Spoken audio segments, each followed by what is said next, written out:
군인권센터는 국방부 장관이 이러한 대통령의 지시를 이행할 의지가 없는 것으로 판단한다.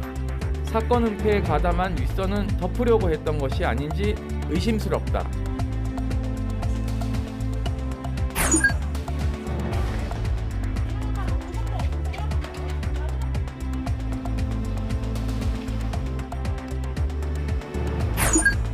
싱크대한테 막 목사도 막 그러니까 이런 비료도 돼 있고 바닥에는 막 친구 덩어리 막 변기 주위에 뭐 양말 쓰레기 옷더미 막 이러고 그 위에 막 거미줄이 막 엄청 막 내가 잘 못 지나다 이럴 정도예요. 가정 문제가 있었고 아이들 양육 문제라든지 그리고 평소에 말을 잘 듣지 않는다는 이유로 화가 나서 때렸다고 진술하고 있습니다.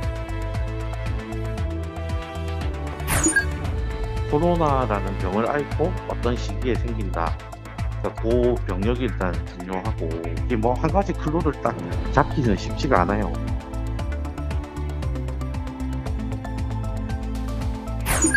지역사회에 숨은 감염원이 다수 잠재해 있고 여전히 방역에 대한 경각심을 잃지 말아야 한다는 것을 경고하고 있습니다.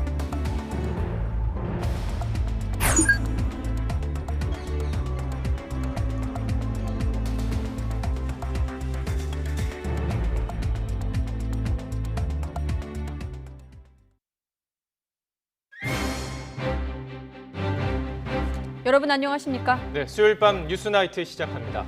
네, 출처와 공개 여부를 놓고 논란만 파생시켰던 윤석열 X파일이 실체도 없이 소모되면서 정치권을 떠다니다가 파쇄될 처지에 놓여 있습니다. 다른 민생 현안들과 함께 잠시 뒤에 짚어보도록 하겠습니다. 여전히 또 다른 정인이들이 어른들의 폭력과 방임에 울먹이고 있습니다. 벌레가 가득한 집에 방치된 어린 남매가 이후 친고로 발견되는가 하면 계모의 폭행에 숨진 13살 중학생도 있습니다. 잠시 뒤 전해드립니다.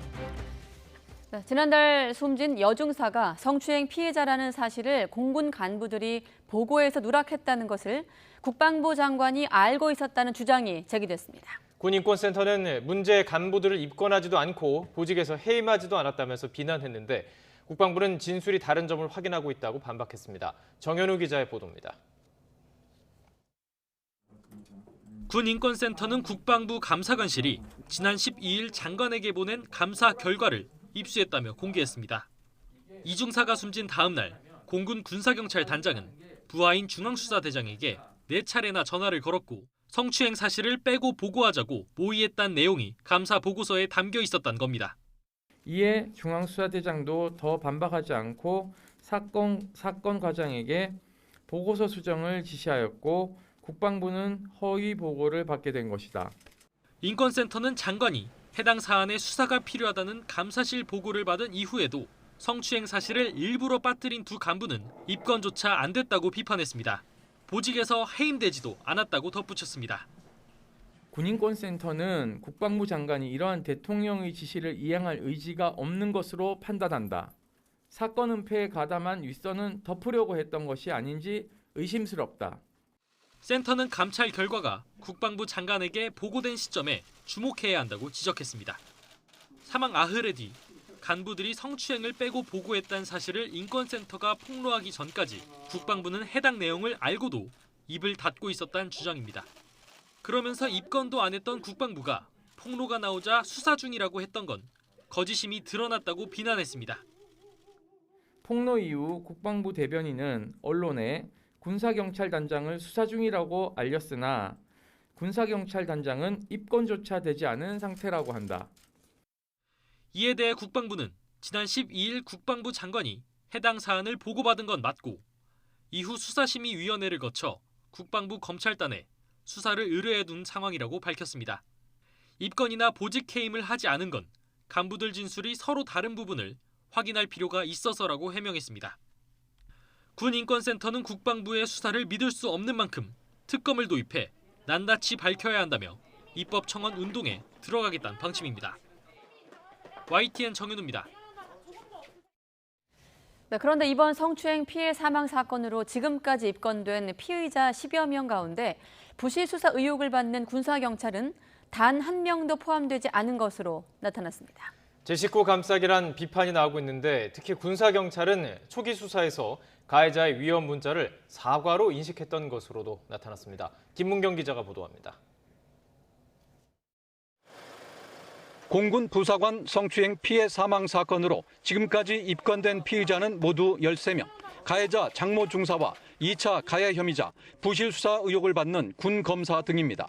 하지만 사건 초기 수사를 담당했던 군사경찰은 한 명도 포함되지 않았습니다.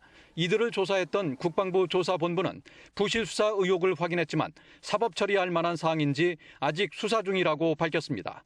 군사경찰은 초기 수사에서 가해자인 장 중사가 피해자인 이모 중사에 보낸 용서를 안 하면 죽어버리겠다는 등의 메시지를 사과로 판단한 것으로 드러났습니다.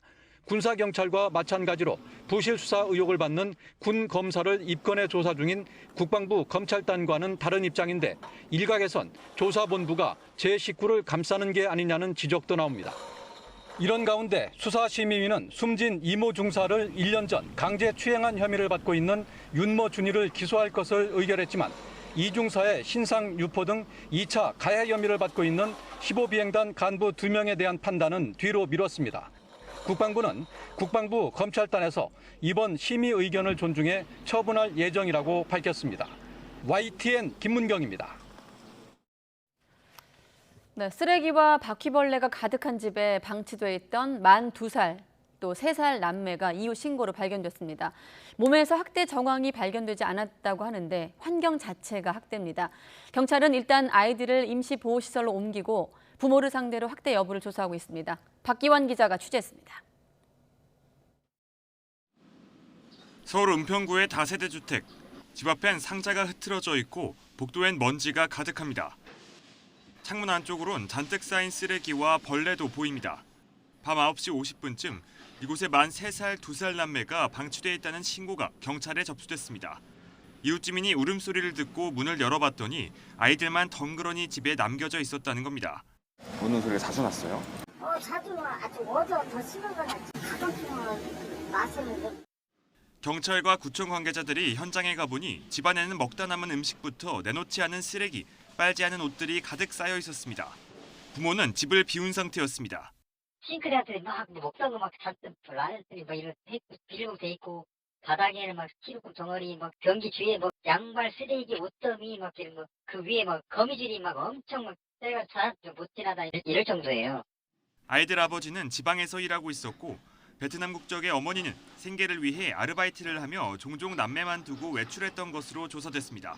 경찰에서 어머니는 이날 재활용품을 줍기 위해 집을 비웠고 집안에 있는 쓰레기도 내다 팔려고 모아둔 것이라고 진술한 것으로 전해졌습니다. 방임인데 애들 엄마 말은 먹고 살라고 중고 이것저것 주스다가 쌓아놓고 팔고 바퀴벌레 있었던 것도 사실이고. 경찰은 아이들 몸에서 학대 정황은 발견되지 않았다고 밝혔습니다. 은평구청은 우선 남매를 임시생활시설로 보내 분리조치했습니다. 경찰은 부모를 입건해 조사하면서 다른 학대는 없었는지 확인할 예정입니다. YTN 박기환입니다.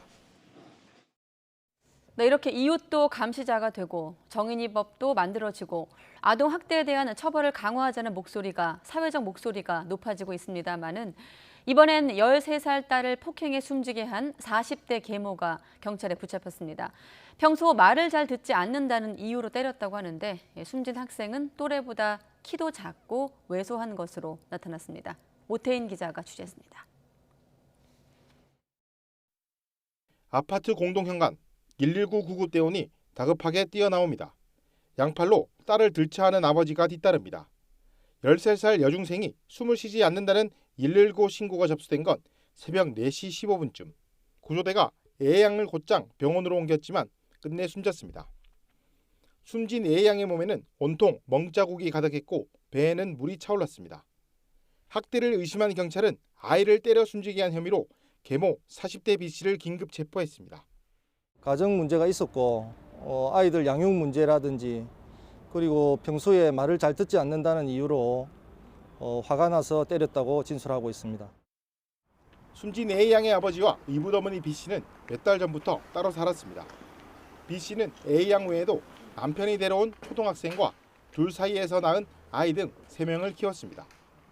A양은 또래보다 작은 키와 왜소한 체구였지만 교우 관계 등 학교 생활은 원만했던 것으로 알려졌습니다.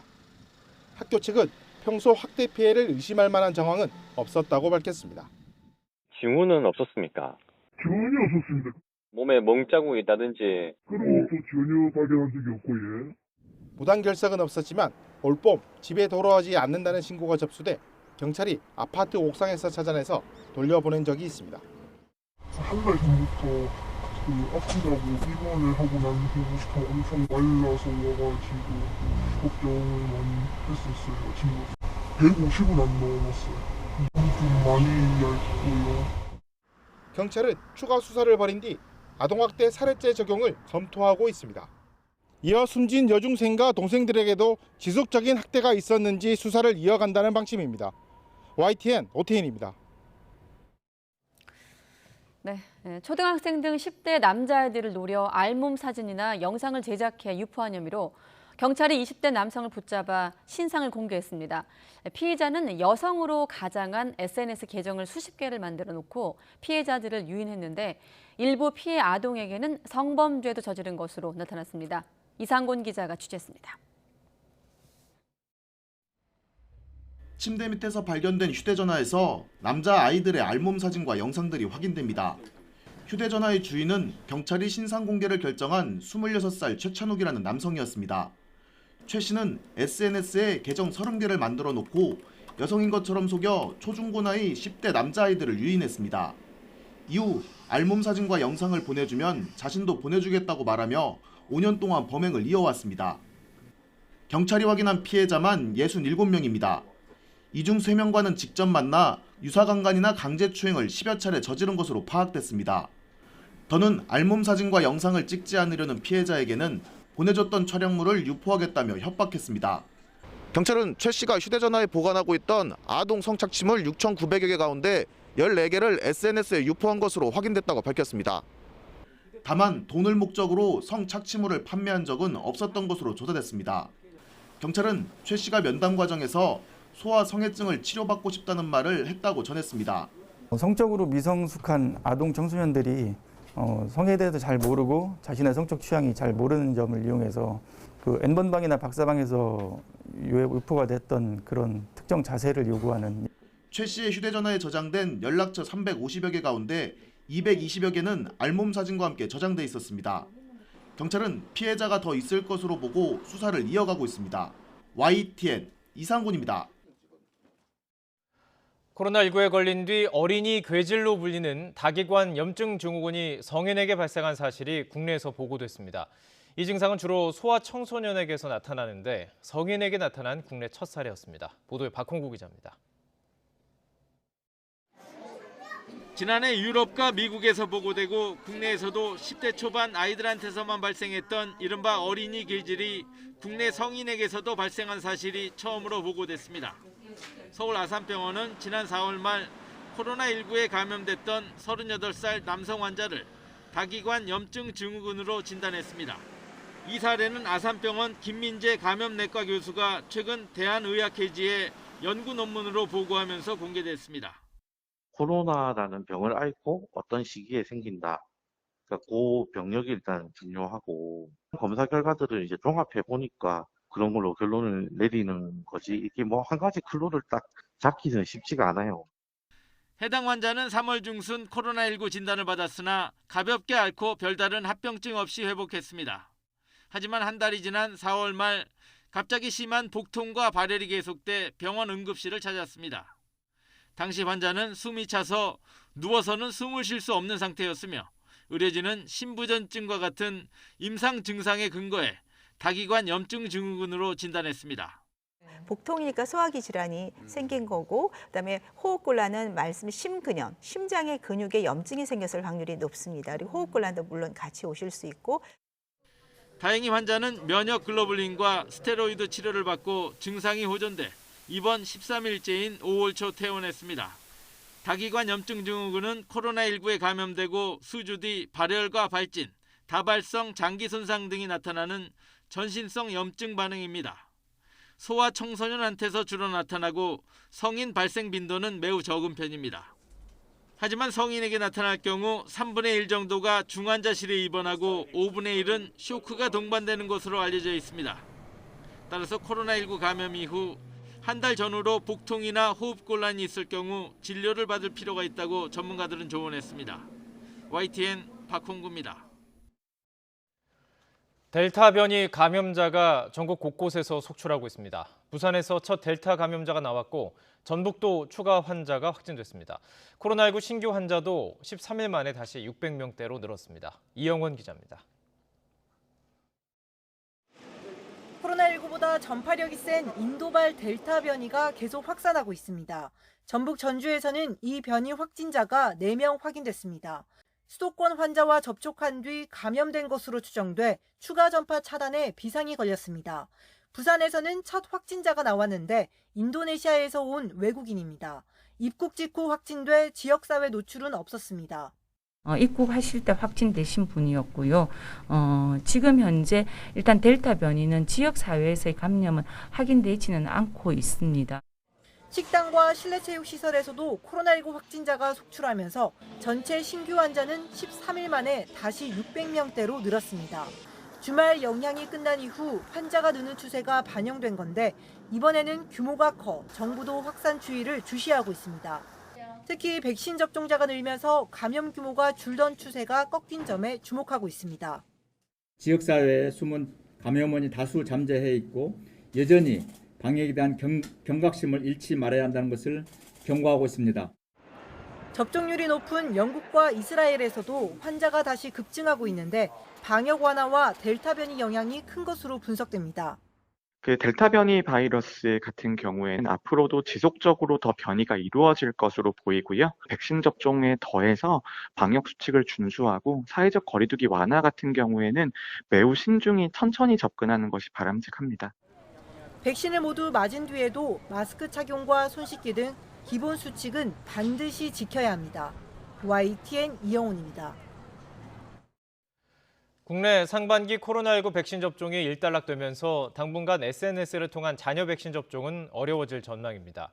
방역당국은 아스트라제네카 백신은 2차 접종을 위해서 자녀 백신을 보건소로 회수하고 있다고 밝혔습니다. 또 사전 예약에 따른 접종이 대부분 종료됐기 때문에 SNS 당일 예약을 통한 접종은 힘들 것이라며 얀센 백신만 자녀 백신 접종이 하루 이틀 정도 더 진행될 예정이라고 덧붙였습니다. 인도에서는 전파력이 더 강한 델타 플러스까지 보고됐습니다. 미국에서도 델타 변이 감염자가 급증하며 비상이 걸렸습니다. 김태현 기자의 보도입니다. 인도에서 델타 변이보다 전파력이 강한 새 변이형인 델타 플러스가 발견됐습니다. 인도 보건당국은 델타 플러스 감염 사례가 22건 보고됨에 따라 우려 변이로 지정했습니다. 새 변이 환자는 마하라슈트라를 비롯해 케랄라, 마디아프라데시 등 3개 주에서 나왔습니다. 보건당국은 델타 플러스가 허파세포와 결합력이 더 강하고 단일 클론의 항체 반응이 떨어지는 특징이 있다며 각 주 정부에 검사 강화를 권고했습니다. 인도 당국은 전체 성인을 대상으로 무료 백신 접종에 들어가는 등 코로나 방역과 제한 조치가 꽤 성과를 냈다고 보고 있습니다. उस दिन आए थे उसके बाद से निरंतर एक गिरावट हम देख रहे हैं और ये जो गिरावट है ये लगभग 90% की हो गई है अगर हम पीक से गणना करें. 전문가들은 그러나 백신 재고가 부족해 곧 접종 속도가 떨어질 것으로 보고 있습니다.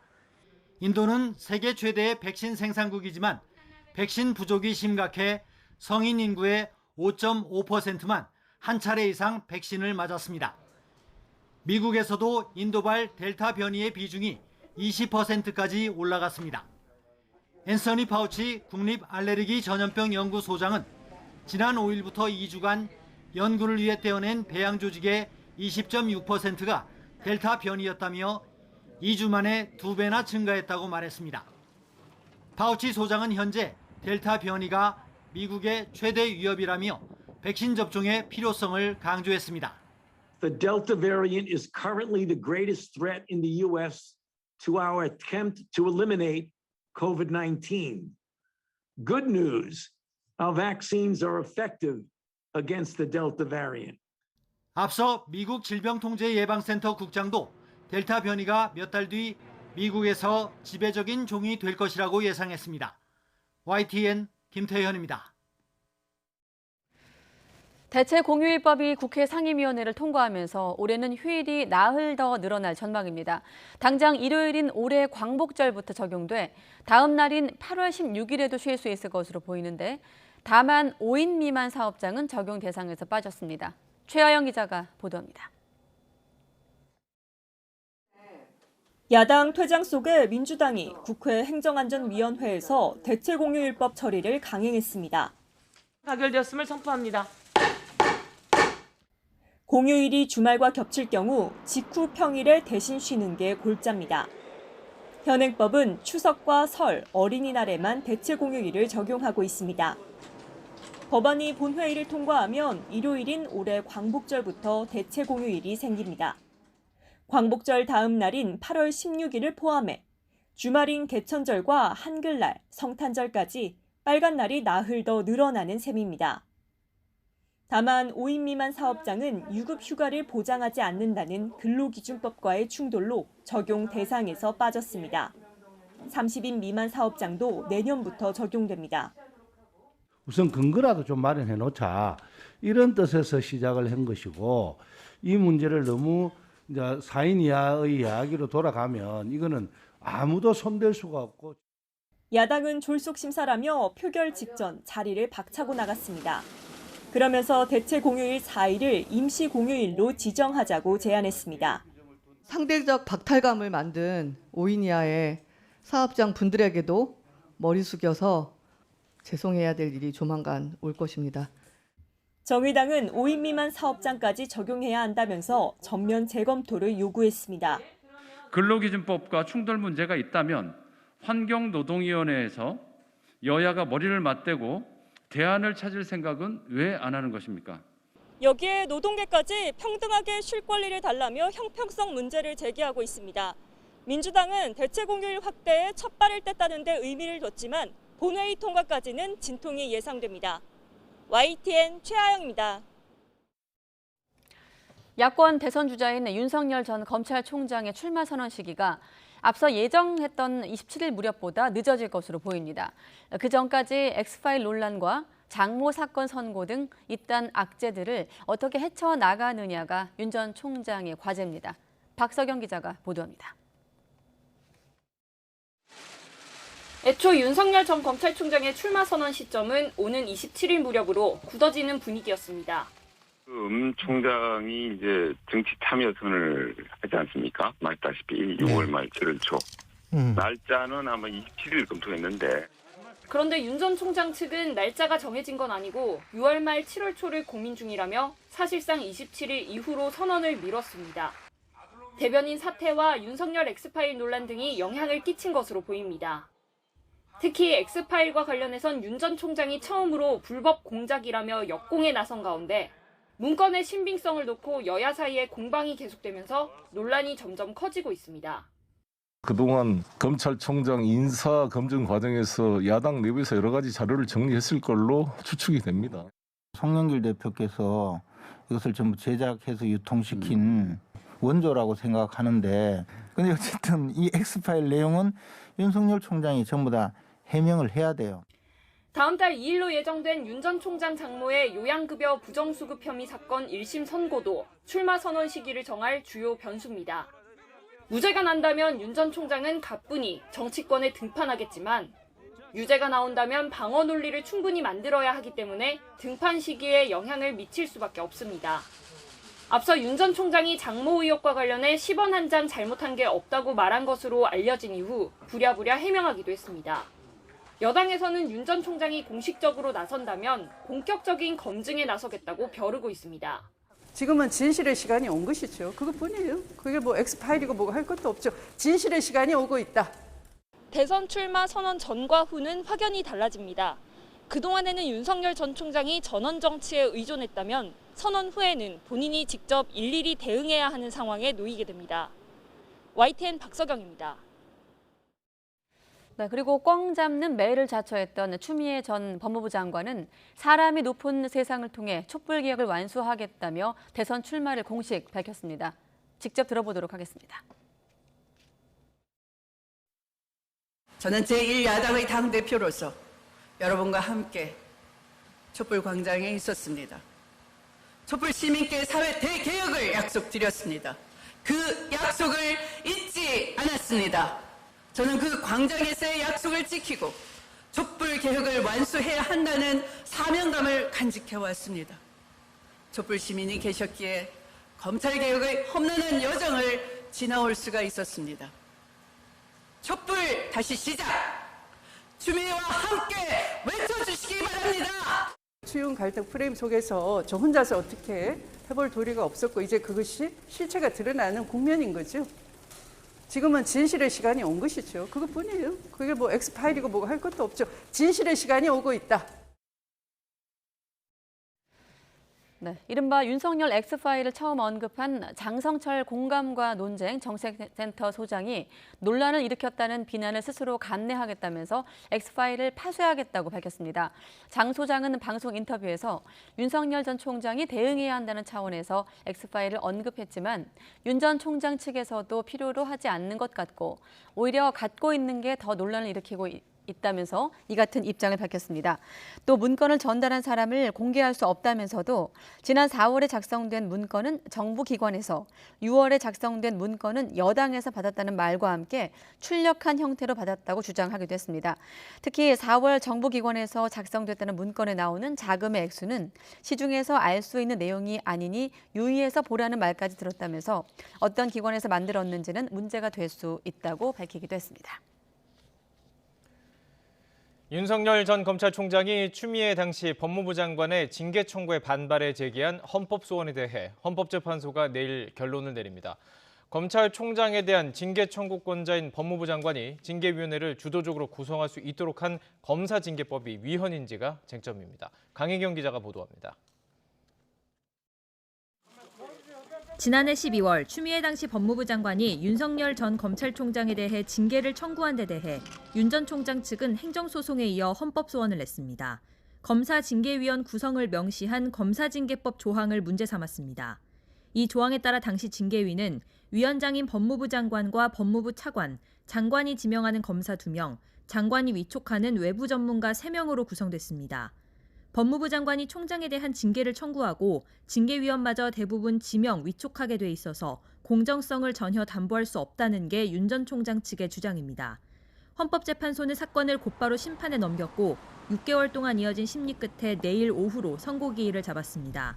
징계 청구권자인 법무부 장관이 징계위원회를 주도적으로 구성하도록 한 조항이 위헌인지가 쟁점인데 헌법재판소가 인용 결정을 할 가능성은 크지 않다는 게 법조계의 분석입니다.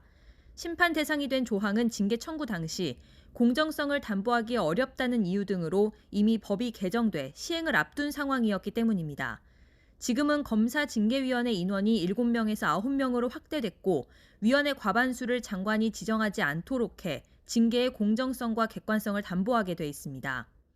이 때문에 윤 전 총장이 침해됐다고 주장하는 기본권이 법 개정으로 더는 침해받지 않는다고 헌법재판소가 판단할 경우 각하 결정을 내릴 것으로 보입니다.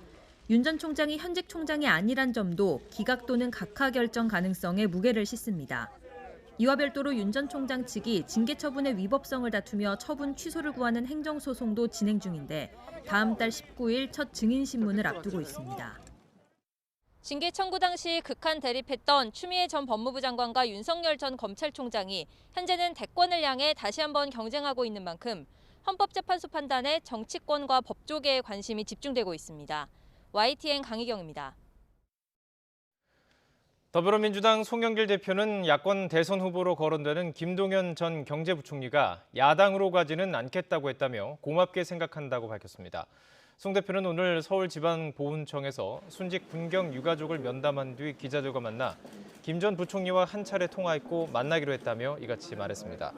특히 문재인 정부에서 임명된 부총리, 감사원장, 검찰총장이 다 야당 후보로 나오기는 좀 그렇지 않느냐면서 가능한 모레 민주당 경선 일정이 확정되면 경선에 참여했으면 하는 게 자신의 바람이라고 설명했다고 전했습니다. 더불어민주당 지도부가 경선 연기 문제에 대한 최종 결정을 미룬 가운데 연기 여부를 놓고 찬반 의견이 팽팽히 맞서고 있습니다. 송영길 대표는 경선을 예정대로 진행하는 방향으로 결정하겠다는 뜻이 강해서 이후 후폭풍이 클 것으로 예상됩니다. 김주영 기자가 보도합니다. 민주당 최고위가 경선 연기 여부에 대한 최종 결정을 미루면서 찬반 의원들은 장외 대결을 이어갔습니다. 먼저 경선 일정을 어디서 확정할 수 있느냐로 갈렸습니다. 경선 연기 반대쪽은 모레로 예정된 최고위에서 결정하면 될 일이라고 주장하고 있고, 이거는 당원 당규에 따른 원칙에 따라서 처리할 수밖에 없다고 보이고요. 당무위에 의안 상정하는 것은 최고위의 권한입니다. 연기 찬성 쪽은 당 지도부에 시도당 위원장 그리고 시도지사까지 포함된 당무위원회에서 결정해야 한다고 목소리를 높이고 있습니다. 당헌의 24조에 보면은 당무위원회를 당무위원들의 3분의 1 이상이 요구할 경우에 이제 열도록 이렇게 규정이 되어 있기 때문에 찬반이 극명하게 엇갈리면서 여권 주자 지지율 선두인 이재명 경기지사가 통 큰 양보를 하면 되지 않겠느냐는 지적도 나오지만 이 지사는 이미 그럴 뜻이 없다고 확실히 선을 그었습니다. 문제는 우리 당에 대한 우리 국민들의 신뢰가 훼손되고 결국은 소탐대실의 결과가 되기 때문에 원칙을 지키는 게 중요하다 이렇게 생각합니다. 표면적으로는 민주당의 신뢰 추락 가능성을 지적하지만 경선 연기가 되면 그 사이 이재명 흔들기가 극심해질 것이라는 우려도 읽힙니다. 송영길 대표 역시 경선 일정을 연기할 상당한 사유가 없는 만큼 예정대로 가겠다는 뜻을 거듭 밝혔습니다. 180일로 정해진 당헌 당규에 따라 대선에 대한 기본 계략 일정을 수립해서 모레 최고위원회에 보고하도록 하고 그때 의견을 모아 결정하도록 결론을 내렸다는 말씀을 드리겠습니다. 민주당 관계자는 송 대표가 대선 경선 기획단에 기존 규정을 전제로 안을 만들어 오라고 한 것 자체가 사실상 선거 사무를 개시한 것으로 봐야 한다고 강조했습니다. 송영길 대표의 뜻대로라면 모레 경선 연기 불가로 결론 날 가능성이 큽니다. 다만 결정 이후 반대파들의 큰 반발이 예상되는 만큼 송 대표의 리더십은 다시 한번 시험대에 오를 전망입니다. YTN 김주영입니다.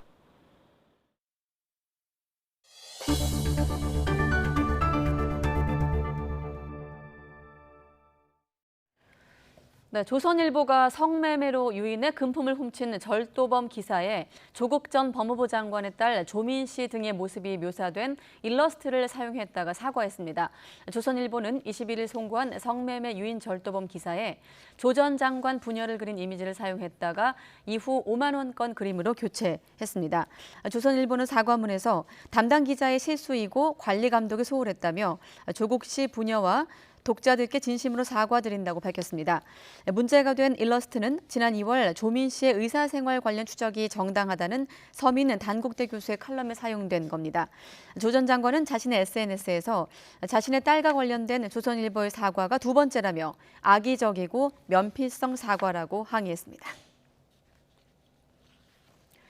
이와 관련해 이낙연 더불어민주당 전 대표는 자신의 SNS에 20년 넘게 신문에 몸담아 기사가 어떻게 만들어지는지 잘 아는 사람으로서 분노와 수치를 느낀다며 기본을 망각했고 금도를 넘었다고 비판했습니다.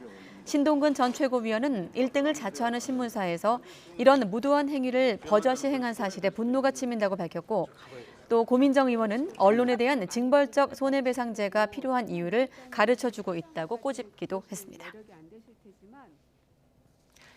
KBS가 라디오 프로그램 황정민의 뮤직쇼 측이 악성 댓글과 다투다 숨진 음식점 점주 사연을 퀴즈로 활용한 것에 대해 사과하기도 했습니다. KBS는 선한 의도로 시작을 했지만 불편을 느낀 분들이 계시다면 당연히 사죄드려야 한다면서 세심하게 살피지 못해 죄송하다고 밝혔습니다.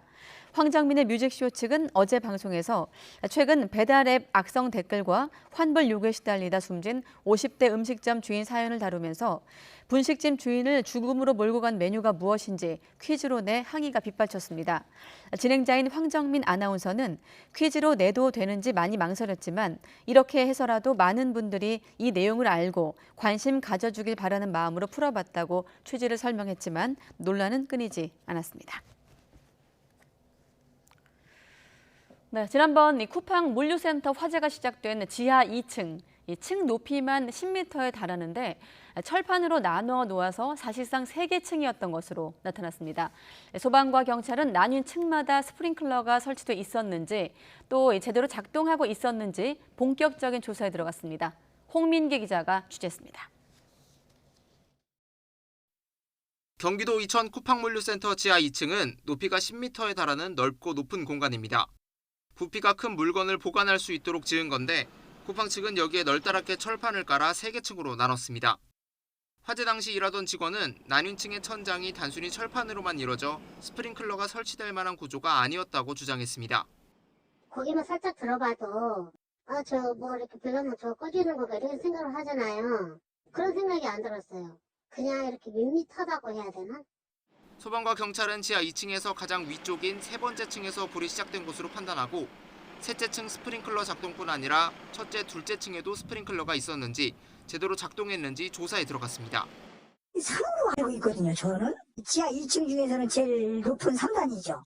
경찰은 이와 함께 최초 발화 장면이 찍힌 CCTV 외에 또 다른 CCTV도 확보해 확인하고 있습니다.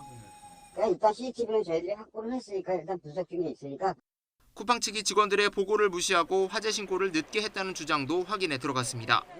소방의 신고가 접수된 시각은 새벽 5시 36분이지만 당시 1층에서 근무하던 직원 대부분 20분 먼저 화재 경보기 소리를 들었다고 진술했기 때문입니다. 5시 10분 정도 정확하진 않지만 5시 10분 전후였다는 말씀이시죠? 경찰은 최초 신고자와 현장에 있던 직원들, 소방 관리자 등을 다시 불러 진술이 엇갈리는 부분을 확인한 뒤 입건 여부를 결정할 계획입니다. YTN 홍민기입니다. 건물 붕괴로 9명이 숨지고 8명이 다친 광주 학동 4구역 재개발 터에서 성면이 방치된 것으로 드러났습니다. 광주 환경운동연합은 지난 17일 4구 재개발 구역에서 걷어들인 건축 폐기물의 분석을 공인기관에 의뢰한 결과 백성면 함량이 12에서 14%로 나왔다고 밝혔습니다. 성면안전관리법은 농도가 1%를 넘으면 성면 함유 가능성이 있는 물질로 분류해 관리하도록 규정하고 있습니다. 환경단체는 학동 4구역의 모든 성면 잔재물이 제대로 처리될 때까지 공사를 중단하고 작업자의 질환 발병 여부를 조사해야 한다고 주장했습니다. 제주에서도 항만 노동자 2명이 컨테이너 하역 작업 중에 추락해 다쳤습니다. 항만 사고가 계속 이어지고 있습니다. 안전규칙 위반과 열악한 환경 때문인 것으로 보입니다. 고재영 기자가 취재했습니다. 지난 21일 낮 서귀포항에서 컨테이너를 배에서 내리는 작업 중 노동자 2명이 추락하는 사고가 났습니다. 이 사고로 한 명은 갈비뼈가 부러지는 중상을, 다른 한 명은 머리에 찰과상을 입었습니다. 사고 당시 컨테이너에는 2개의 줄만 걸려 있었고 그중 한 줄이 풀리면서 사고가 난 겁니다. 작업자들은 평소 안전관리가 잘 안 됐다고 말합니다. 담당자가 그걸 관리를 제대로 소홀하게 한다. 관리도 하고 단속을 해야 되는데 그게 잘 안 이루어지니까. 회사 측은 작업 계획서를 작성하고도 관련 내용을 작업자에게 전달해주지 않은 것으로 알려졌습니다. 이번 사고도 다른 사고처럼 안전관리와 규칙이 제대로 지켜지지 않아 발생한 겁니다. 항만 노동자들은 안전수칙 미준수뿐만 아니라 열악한 작업 환경도 사고 원인이라고 강조합니다. 야적장은 쌓인 화물 때문에 안전한 작업 공간이 적고 화물도 갈수록 크고 무거워져 대형 사고로 이어지고 있다는 겁니다. 사고 났다가 머리가 팍팍 씁니다. 그전에는 기교화가 되지 않을 때는 아주 경미한 사고였는데 이제는 사고가 나면 아주 대형 사고다 보니까는 걱정이 많이 되죠. 해경은 우선 사고 관련자를 불러 조사하고 있습니다.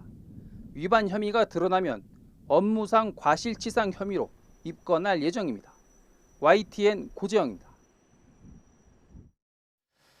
서울 영등포경찰서는 최근 여의도에 있는 아파트에서 행인 옆으로 청소기가 떨어졌다는 신고를 접수해 내사에 들어갔다고 밝혔습니다. 한 온라인 커뮤니티에는 지난 17일 아파트 주차장 부근으로 청소기가 갑자기 떨어져 지나가던 여성이 다칠 뻔했다는 글이 올라왔습니다. 경찰 관계자는 아직 누군가의 고의인지 실수인지 확인되지 않았다며 청소기 잔해에 남은 지문 감식을 통해 정확한 경위와 소유자를 파악할 계획이라고 전했습니다. 한 달 앞으로 다가온 도쿄올림픽, 개최국 일본은 여전히 축제 분위기와는 거리가 멀어 보입니다. 일본 정부가 국민 안전보다 올림픽을 우선하는 결정을 계속하며 불신을 자초하고 있기 때문입니다. 도쿄에서 이경화 특파원입니다. 일본 도쿄의 경우 지금도 음식점에서 최대 90분, 2명 이내만 주류 판매가 허용되고 있습니다. 까다로운 규제가 여전한 가운데 올림픽 경기장에서 술을 팔게 할 방침이라는 소식이 알려지자 여론은 들끓었습니다. なんでオリンピックだけ特別でアルコールを出すんだろうなっていうのもちょっと納得いかない。中でもし飲めたらそこである程度盛り上がっていて出たら絶対もう行っちゃいます。 올림픽 담당 장관은 이해 관계자, 즉 대회 스폰서의 입장도 있기 때문이라고 설명했습니다. 여론이 심상치 않게 돌아가자 경기장에서 주류를 독점적으로 팔 권리가 있는 후원 기업은 조직위에 판매 중단을 먼저 제안했습니다. 결국 이 방침은 이틀 만에 뒤집혔습니다. 少しでも、国民の皆さんに、不安ですとかそういったものがあるようなことがあればそこはやはり、断念していかなければ。 무관중으로 여는 것이 가장 위험이 적다는 전문가들의 제언이 무색하게 조직위는 최대 10,000명 입장을 결정했습니다. 하지만 당장 수도권 지자체부터 반발하고 있습니다. 夜間の外出の自粛やですね、あるいは事業者に対する、営業の自粛をお願いするというパターンでございますので、やはり9時以降については無観客をお願いしたい。 IOC와 후원기업 관계자를 관중수에 포함하지 않는 것도 논란입니다. 특별 대우를 받는 이들이 대거 경기장을 찾을 경우 관중 상한 10,000명을 훌쩍 넘을 수도 있기 때문입니다. 私どもはこれまでも観客と明確に区分できない関係者は観客として扱わざるを得ないという考え方を示してきておりますので 안전하게 대회를 열 수 있을지 불안해하는 국민에 답하는 대신 일본 정부는 여론과 거꾸로 가는 결정을 이어왔습니다. 개막을 불과 한 달 앞두고도 과연 무엇을 위한 올림픽인지 일본 국민은 여전히 의미를 찾지 못하고 있습니다. 도쿄에서 YTN 이경화입니다.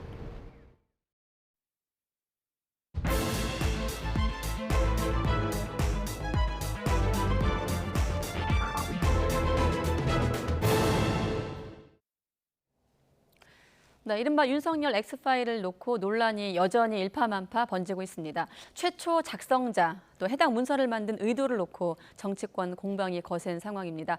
윤 전 총장이 악재로 주춤하는 사이에 야권에선 대안주자 물색에 관심을 쏟는 모습이고 또 여권에선 추미애 전 법무부 장관이 대권 출사표를 던지기도 했습니다. 나이트 포커스 오늘은 김두수 시대정신연구소 대표, 또 장예찬 시사평론가와 함께하겠습니다. 네, 안녕하십니까? 네, 안녕하세요. 네, 장성철 소장이 방송에서 이제 파쇄하겠다고 했기 때문에 약속을 지킨다면 지금 시간에는 아무래도 이 X파일의 존재는 없을 것으로 추측이 되고 있습니다만 일단 실체를 떠나서 이 문건의 작성, 또 유포 경위를 놓고 각종 설이 난무하고 있습니다. 관련 발언들, 여야에서 나온 발언들 한번 듣고 두 분과 본격적으로 이야기 나누도록 하겠습니다. 엑스파일 대표님이 만드신 겁니까? 아니 엑스파일 없어요. 네. 아 그냥 이런저런 이야기도 듣고 자료도 보고 정리하고 있는 것이지 장 소장이 이야기한 20페이지짜리하고는 상관없어요? 네, 상관없습니다. 아마 자체 내부에서 그동안 검찰총장 인사 검증 과정에서 야당 내부에서 여러 가지 자료를 정리했을 걸로 추측이 됩니다. 야당에서 만들었어요? 네. 민주당에서 만든 거 아닙니까? 그렇습니다. 이거는 몰래 사찰하지 않으면 알 수가 없는 그런 내용들이 거의 태반 이상입니다. 그래서 윤석열 X파일이 공개가 되면 국민들이 이 정권 안에서도 아직도 사찰하나 하는 의심을 할 수밖에 없어요. 그래서 저는 오히려 윤석열 X파일 때문에 그거 보면 그래서 야당이 작성할 수가 없는 내용이다. 이거는 권력을 가진 사람들만이 알 수 있는 내용이기 때문에 윤석열에 대한 불법 사찰이 있었을 가능성이 높고 그래서 저는 오히려 정권 심판의 목소리가 더 높아진다. 네, 시간의 순서상 이제 송영길 대표가 이전에 윤석열 전 총장과 관련된 파일을 언급하는 바람에 질문이 현재 쏟아지고 있는데 장 소장이 본 거랑은 관계가 없다라고 밝히고 있어요. 예, 송영길 대표가 했던 이야기는 그 각 후보에 대해서 상대 당의 후보에 대한 검증을 위한 자료 수집 차원이고요. 이거는 당연히 뭐 경쟁한 당이라면 하는 일이고 그것이 현재 X파일하고는 좀 다른 파일이다 이렇게 확인된 겁니다. 그리고 한 달 전에 이제 그 야당의 신지호 전 의원이 야당 의원실에서 X파일을 봤다 이렇게 이야기를 해서 네. 그때부터 이제 시작된 거고 당이 만약에 지금 여당이 이걸 지금 공개한다거나 지금 유출을 했다면 정치적으로 아무런 이득이 없습니다. 실제 본 경선에 갔을 때 결정타를 먹여야지 지금 아직 출마 시작도 안 했는데 이걸 유출하거나 뭐 해람시킬 이유도 없고요. 그래서 네. 이거는 야권 내 경쟁자 집단 내에서 작성됐거나 그 내에서 서로의 검증을 위해서 준비했을 가능성이 높다 이렇게 봐야 될 거라고 봅니다. 네, 여권에선 야권이 만들었다고 하고 야권에선 여권이 만들었다고. 어떻게 지금으로서는 이 장성철 소장이 봤다는 X파일을 봤다는 사람은 별로 없는 것 같아요. 네. 그러면 스스로 공개를 하고 이만한 논란을 만든 장 소장의 말에 우리가 의지해서 추론을 할 수밖에 없는데 장성철 소장은 분명히 하나는 공공기관에서 만든 것 같고 네. 그리고 전달자가 어느 기관인지도 말을 해줬다고 하고 나머지 하나는 여권 발인 것 같다고 본인의 추정을 밝혔습니다. 직접 보고 이렇게 글까지 올리면서 어마어마한 파장을 낳은 사람이 그리고 정치권 경력 20년이 있는 사람이 저는 이런 행동을 하는 것 자체 옳고 그르고는 조금 뒤에 따로 판단하더라도 네. 국가기관, 공공기관과 여권 발의라고 판단을 했으면 그만한 어떤 이유가 있지 않을까라고 생각을 할 수밖에 없는 것이고요. 네. 야권 내부에서 이 X파일이나 뭐 소위 윤석열 전 총장에 대해서 네거티브를 할 만한 정치인들은 꽤 있죠. 경쟁하는 대선 주자들은 왜 이런 걸 이용하고 싶지 않겠습니까? 안 그래도 벌써 이 X파일을 빌미로 해서 윤 전 총장을 견제하는 야권 후보들이 일부 나오고 있는데 네. 그렇다고 해서 이 장 소장의 말에 의하면 뭐 개인만 알 수 있는 계좌 정보나 자금 정보도 적혀 있다고 하지 않습니까? 그런 부분은 야권의 국회의원이나 야권 후보가 알 수가 없습니다. 국가기관이 나서야만 알 수 있는 부분이기 때문에 저는 여기서 이제 최초 공개자인 장성철 소장의 공적인 책임 부분이 남아있다는 생각이 듭니다. 분명 본인이 전달자로부터 어떤 기관이라는 말까지 들었다고 했는데 국가기관이 개입됐으면 이건 그냥 넘길 사안이나 해프닝이 아니라 선거 게이트가 됩니다. 울산시장 선거 개입 의혹 사건의 버금가는 대선 개입 의혹 사건이 되는 것이기 때문에 전달자로부터 어느 기관에서 만들었다고 들었는지 분명히 밝히고 그러면 그 기관도 본인들의 어떤 명예를 회복하기 위해서 아니다, 이거 우리가 만든 게 전혀 아니다. 이 자료가 우리로부터 비롯된 것이 아니라고 해명을 하지 않겠습니까? 적어도 이 바로잡는 과정이 있어야 이게 여당에 유리하고 야당에 유리하고를 떠나서 한국 정치가 음모론의 구태 정치로 돌아가는 걸 조금이나마 막을 수 있지 않을까 합니다. 네, 그렇다 보니 말씀하신 대로 이제 야권 안에서도 뭐 황교안 전 총리도 생선 주체로 지목되기도 하고 홍준표 의원도 지목되기도 했거든요. 뭐 본 일도 없고 알지도 못한다 이렇게 대응을 했습니다만 앞서 장평론가님의 의견 대표님은 어떻게 들으십니까? 내용이 대체로 이제 검찰 관계나 또는 금융계통의 전문가들이 좀 분석해서 나온 결론들 같은 것이 이제 좀 더 명시돼 있다 이렇게 이야기가 좀 알려져 있고 또 네. 하나는 장성철 소장 본인이 이 문제를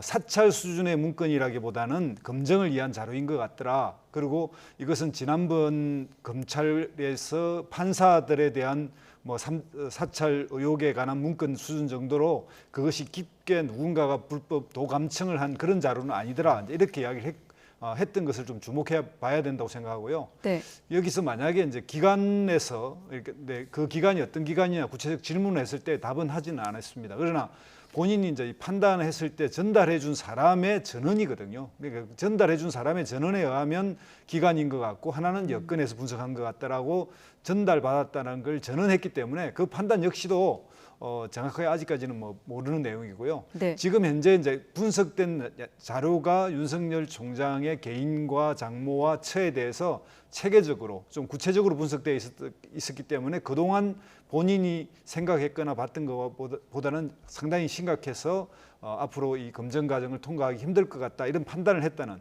본인이 판단했다는 내용입니다. 네, 일단 앞서 그 평론가께서는 파쇄 여부와 상관없이 공적 책임을 언급하셨거든요.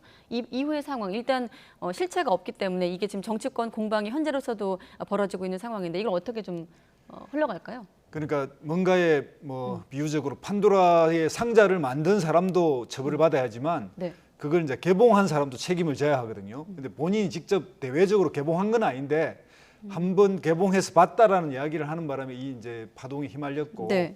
정치적으로는 좀 책임을 져야 될 요소는 있다고 생각합니다. 그런데 법적으로 현재 본인이 공개한 것도 아니고요. 그 다음에 이것에 대해서 윤석열 본인에게 보내주겠다. 또 야당의 대표라든지 최고위원에게 요구하면 주겠다라고 이야기해서 본인들이 공개해라까지 이야기를 했는데 거기에 따른 걸로 보면 이 정치적 뭐 도덕적 이런 부분에 약간의 책임은 있지만 법적 책임까지는 가지 않지 않겠나 이런 생각이 듭니다. 저는 뭐 장성철 소장이 법적 책임을 지라는 것이 아니라 이런 걸 만든 어떤 정보 세력이 존재한다는 거 아니겠습니까? 제가 80년대에 태어났는데 최근에 이 엑스파일 논란을 보면 2021년에 대한민국 정치가 다시 80년대로 돌아간 것 같다는 느낌을 받습니다. 중도층이나 무당층에서 이 같은 이 광경을 보고 우리 정치를 또다시 혐오하게 되지 않을까 너무나 많이 우려가 되고요. 네. 언제적 음모론입니까? 이게 음모론이 아니라면 전달자가 본인을 드러내지 못할 이유가 없는 것이고 정말 떳떳한 검증 자료라면 뒤에 숨어서 익명성의 그늘에서 이게 맞다 아니다 내가 봤을 때는 뭐 좀 통과하기 힘들 것 같다 아니다 아무것도 국민에게 공개하지 않고 자의적인 판단을 내려서 이 정치권에 물을 흐릴 이유가 없는 것이지요. 그리고 만약 본인이 직접 공개하는 데 따른 이 법적 부담이 걱정이 된다면 수사기관에 들고 가면 됩니다. 이런 걸 만드는 정치 세력이 있다, 정보 세력이 있다. 그런 사람들이 소위 말하는 찌라시를 유포하면서 연예인들 같은 경우도 그런 찌라시 때문에 참 어려운 극단적인 선택을 하기도 하고 많은 사회 문제가 비단 정치권뿐만이 아니라 여러 분야에서 야기되는 네. 거 아닙니까? 증권 범죄의 한 요소로 이런 정보 수집 세력의 찌라시가 쓰이기도 하고요. 그렇기 때문에 이건 여권, 야권의 문제가 아니라 저는 다가오는 대선에서 이런 찌라시 정치, 음모론 정치에 휘둘리지 않겠다고 여야 지도부가 공동으로 결의안을 채택할 만한 문제라는 생각이 들고 예. 장성철 소장님도 정말로 본인의 의도가 뭐 정치적 파장을 일으켜서 어떤 자신의 정치적 이득을 또는 누군가 함께하는 사람의 정치적 이득을 얻기 위한 것이 아니라면 지금 그게 아니라고 주장하고 있는데 네. 수사기관에 가서 전달자는 이런 사람이고 이런 기관이 만들었다더라. 정말 국가기관이 개입한 선거 게이트인지 민간인 불법 사찰인지 그게 아니면 단순한 검증 자료인지 검찰이 판단해달라고 말하는 게 뭐가 그렇게 어렵습니까? 그리고 지금 검찰은 아시는 것처럼 박범계 사단, 또 추미애 사단에 의해서 이미 인사물갈이가 거의 다 끝나 있습니다. 네. 아마 윤 전 총장에게 매우 불리하면 불리하게 수사를 했지 유리하게 수사를 할 일은 없을 겁니다. 그러니까 수사기관으로 들고 가서 대체 어떤 사람이 무슨 의도를 가지고 그게 기관이건 개인이건 이런 식의 80년대 이 음모 정치를 떠올리게 하는 문건을 만드는 것인가에 대해서 밝혀낼 그런 책임이 있지 않나 싶습니다. 네, 그 장 수장 얘기를 한 가지만 더하면 일단 인터뷰를 통해서 저희 어제 방송에서도 얘기를 했습니다만 윤 전 총장이 대응해야 한다는 차원에서 엑스파일을 언급했다고 이제 이유를 들고 있는데 어떻습니까? 윤 전 총장이 안 받으니까 이제 파쇄했다 그렇게 설명을 하고 있는데 엑스파일 이번 논란과 관련해 혹시 윤 전 총장 측 지난번에 이제 연희동에서 만나기도 한 뭐 사례도 있고 해서 여쭤보는데 관련해서 반응에 대해서 뭐 들으신 게 있습니까? 뭐 공식 입장이 어제 대변인 통해서 나오지 않았습니까? 네. 이 괴문서다. 그리고 만약 정부기관이 연관되어 있다면 불법 사찰에 해당한다. 그리고 이 전원을 대변인이 작성한 게 아니라 윤 전 총장의 실제 육성을 거의 그대로 다 옮겼다고 하더라고요. 그러니까 충분한 입장 정리가 된 것 같고 네. 대선을 하다 보면 오늘 김종인 전 위원장도 말했지만 큰 선거를 하다 보면 별의별 일들이 다 나오고 별별 이야기들이 다 나옵니다. 김종인 전 위원장이 정치에서는 잘 되는 것 같으면 끌어내리기 위해서 이런 이야기가 나온다. 잘 극복하면 전화위복이 될 수도 있다는 한국경제와의 인터뷰를 남기기도 했는데 네. 그런 것처럼 이런 확인되지도 않은 실체도 모르는 괴문서 하나하나에 대응하는 것보다는 원칙을 딱 세우고 정말 자신 있으면 오픈해라. 그러면 거기에 대해서는 우리는 대응을 하겠다. 그리고 어제 윤 전 총장이 말한 입장에서 저는 지난 8년 동안 이런 공격을 받았고 국민 앞에 거리낄 게 없다. 여기서 저는 지난 8년이라는 숫자에 좀 주목을 했는데요. 네. 8년 전이면 2013년입니다. 윤석열 전 총장이 이 국정원 댓글 수사 관련해서 외압이 있다고 폭로했던 시기입니다. 그때는 지금의 야권으로부터 어마어마한 견제와 비판을 받았었죠. 그러니까 윤 전 총장 같은 경우는 여권에서만 견제받고 이 방해를 받았던 게 아니라 야권에서도 견제와 검증을 다 받았던 사람입니다.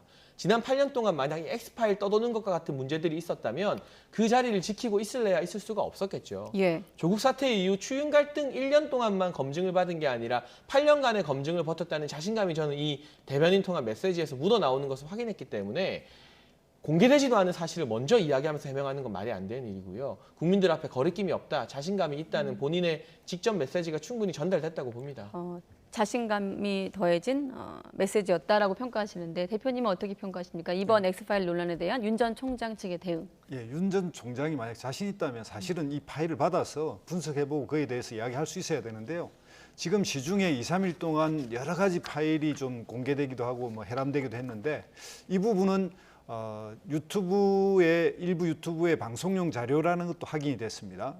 기사에 의하면. 그래서 윤석열 총장에 대한 여러 가지 그 의혹과 문제 제기는 상당히 많은 자료들이 이런 자료가 파일이란 이름으로 돌아다니는 거 봐서는 차고 넘치는 것 같아요. 그래서 지금 현재 뭐 이런 것이 다 극복되거나 이게 뭐 전환을 위해서 여당이나 뭐 국가기관이나 업무나 불법 사찰이나 이런 용어를 옛날 용어를 갖다 대서 자기가 이런 부분에 완전히 관계없다 이렇게 빠져나가는 거는 그냥 본인들의 그냥 가장 그러니까 일면적인 어떤 변명이지 좀 더 심층적으로 이 문제를 접근하고 해결할 그런 것은 자세는 아닌 것 같고요.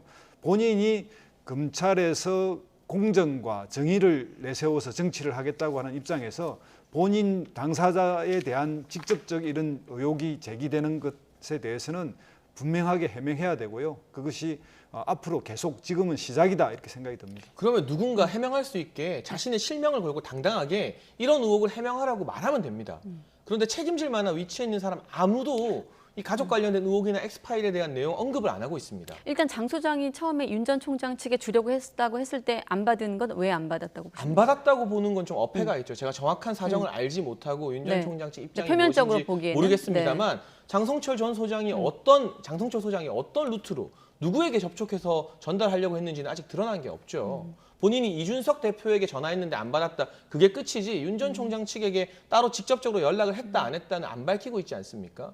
그러니까 그 부분도 좀 어폐가 있는 안 받았다고 공식적으로 표현하는 건 말이 제안이 안 되는 없었기 것이고요. 때문에 그런 역시 것이죠. 대응이 없었다 이렇게 보시는 그리고 거고요. 저만 해도 정말 그리 유명하지 않은 시사평론가지만 최근에 주목을 받으면서 별의별 사실관계 완전히 틀린 음모와 중상 모략들이 여의도에서 떠돌아다닌다는 이야기를 제가 많이 접했습니다. 네. 그런데 누구 하나 공식적으로 문제 제기를 안 하는데 제가 그 소문을 일일이 제 SNS나 유튜브를 통해서 해명하는 것도 말이 안 되는 일 아니겠습니까? 그렇게 따지기 시작하면 끝도 없는 늪으로 빠져들게 됩니다.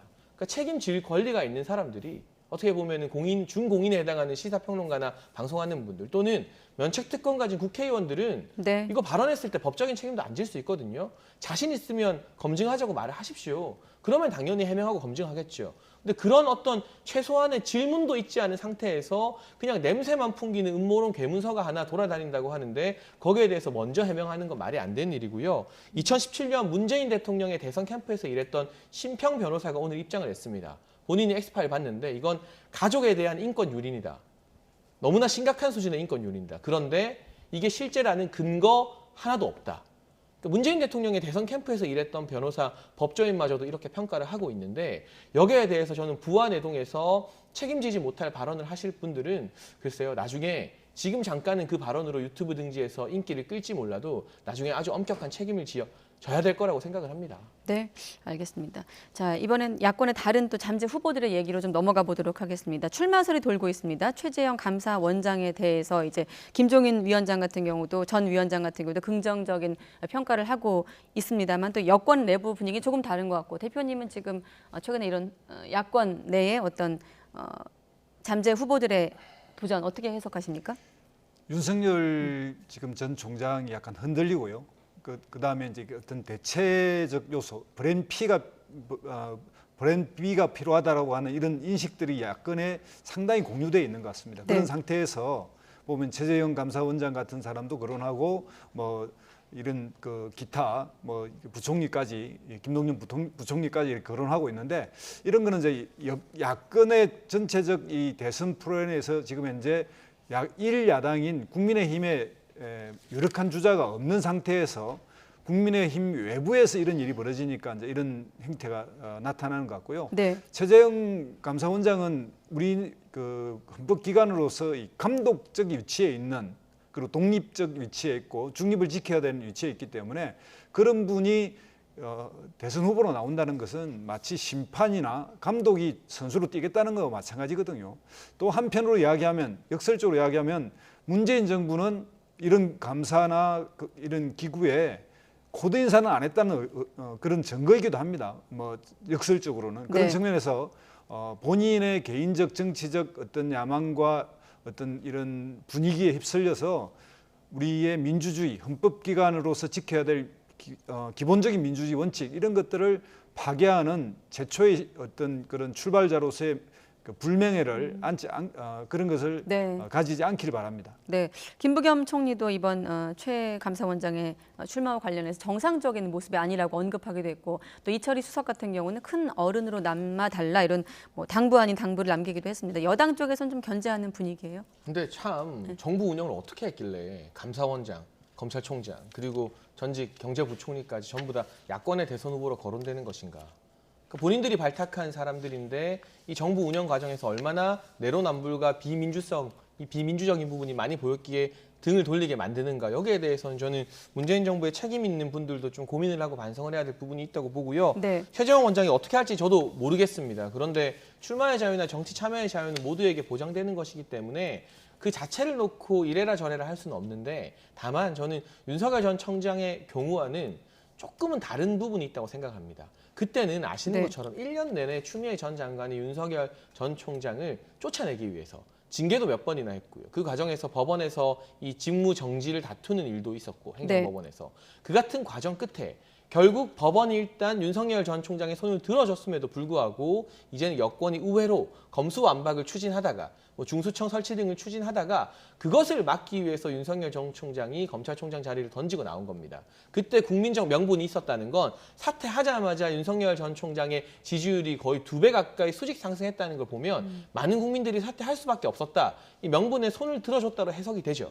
근데 최재형 감사원장 같은 경우도 감사원 운영하는 데 있어서 나름의 고초가 있는 것으로 알고 있습니다만, 네. 윤석열 전 총장이 겪었던 것처럼 뭐 1년 가까이 본인을 쫓아내기 위한 징계 청구나 징계 요구 뭐 이 정도의 압박은 아니기 때문에 과연 임기를 중간에 그만두게 됐을 때 그 명분에 대해서 국민들이 얼마나 많이 공감해 줄까 하는 부분이 의문부호로 남고요. 네. 개인적으로는 정말 흠잡을 데 없이 훌륭하고 도덕적인 분이라고 생각을 합니다. 이런 분이 어떻게 우리 사회의 원로로서 역할을 더 해야 하게 하는지, 정치도 좋고 그 위에 다른 방안은 없는지 저도 고민이 많이 되는데, 아마 최재형 원장과 그 주변의 분들도 지금까지도 계속 고민을 많이 하고 계시지 않을까 싶습니다. 네, 장평론가가 지금 바로 추 전 장관 얘기를 했거든요. 요 얘기까지만 하고 다음 주제 넘어갈 텐데, 추 전 장관의 대권 도전 어떻게 좀 지금 흐름 속에서 평가할 수 있을까요? 예, 뭐 5선 국회의원에다가 당대표를 또 2년이나 했고, 당시 2016년, 17년 대선을 치를 때 했고 장관까지 했기 때문에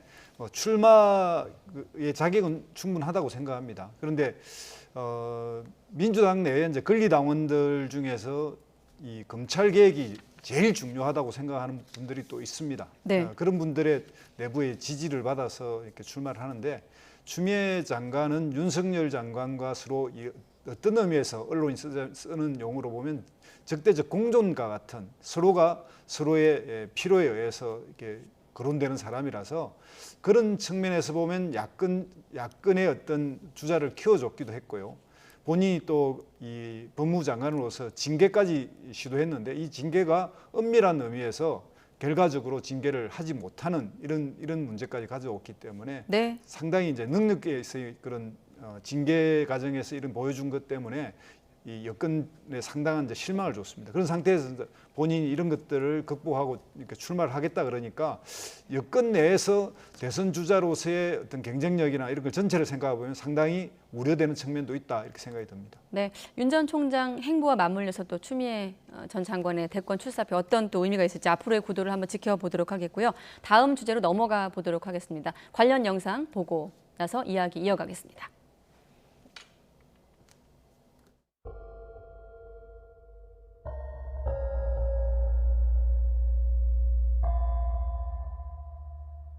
하루라도 빨리 전 국민 재난지원금을 지급해드릴 수 있도록 논의에 착수하겠습니다.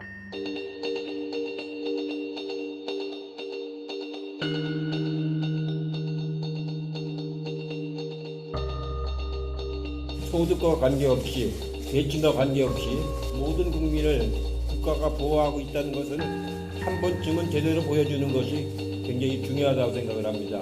소득 상위 30%는 지원 대상에 포함시키지 못하였던 점을 재정의 역할을 더 확대할 때가 됐습니다. 재정의 주인은 결국 국민입니다. 정부가 좀 다른 이견 사항에 대해서는 국민들에게 확정된 걸로 전달이 될까 봐.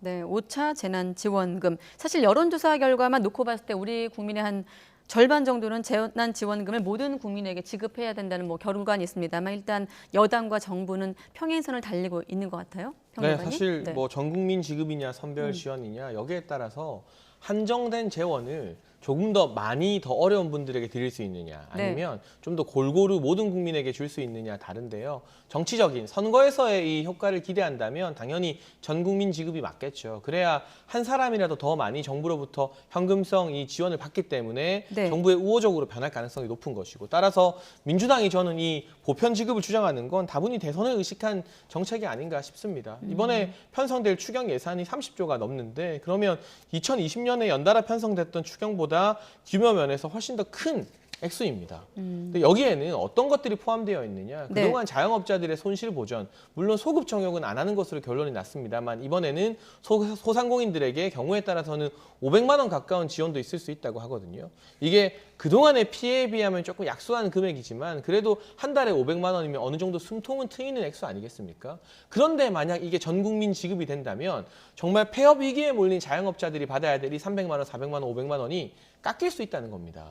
그리고 최상위 계층인 분들이 그 돈을 받게 된다는 거죠. 물론 세금 많이 낸 분들에게 돈 똑같이 줘야 된다는 것도 좋습니다만 추경의 목적이 무엇입니까? 코로나19라는 초유의 위기 사태에서 대응하기 위함인 거잖아요. 근데 상대적으로 좀 이 소득 분위에서 상위층에 있는 분들은 위기에서 좀 비껴나 있는 국면이 있거든요. 그럼 이분들이 세금 낸 보람 느끼게 하는 것은 다음번에 코로나19를 좀 극복하고 나서 안정되었을 때 여러 가지 세제 감면이나 다른 혜택으로 돌려드리면 돼요.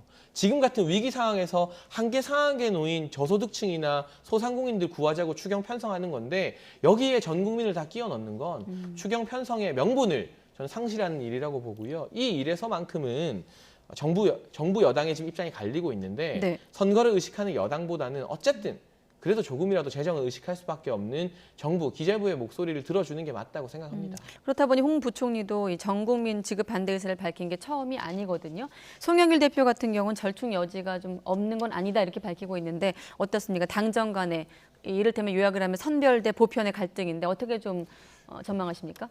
이런 토론을 통해서 아마 의견 수렴이 될 거라고 보는데요. 그러니까 전 국민 보편 지급이 맞고 또는 선별 지급이 틀리다 이런 것 자체가 정답이 있는 게 아니라 현재 코로나 상황에서 재난지원금이라면 재난을 당한 사람을 좀 두텁게 보장하자라고 하는 정신을 살리면서 또 이러한 지금까지의 보편 지급은 한 번 있었고 또 나머지는 선별 지급이었기 때문에 좀 더 이번에는 보편 지급을 하는 것도 좀 필요하지 않느냐 이런 의식도 있고요.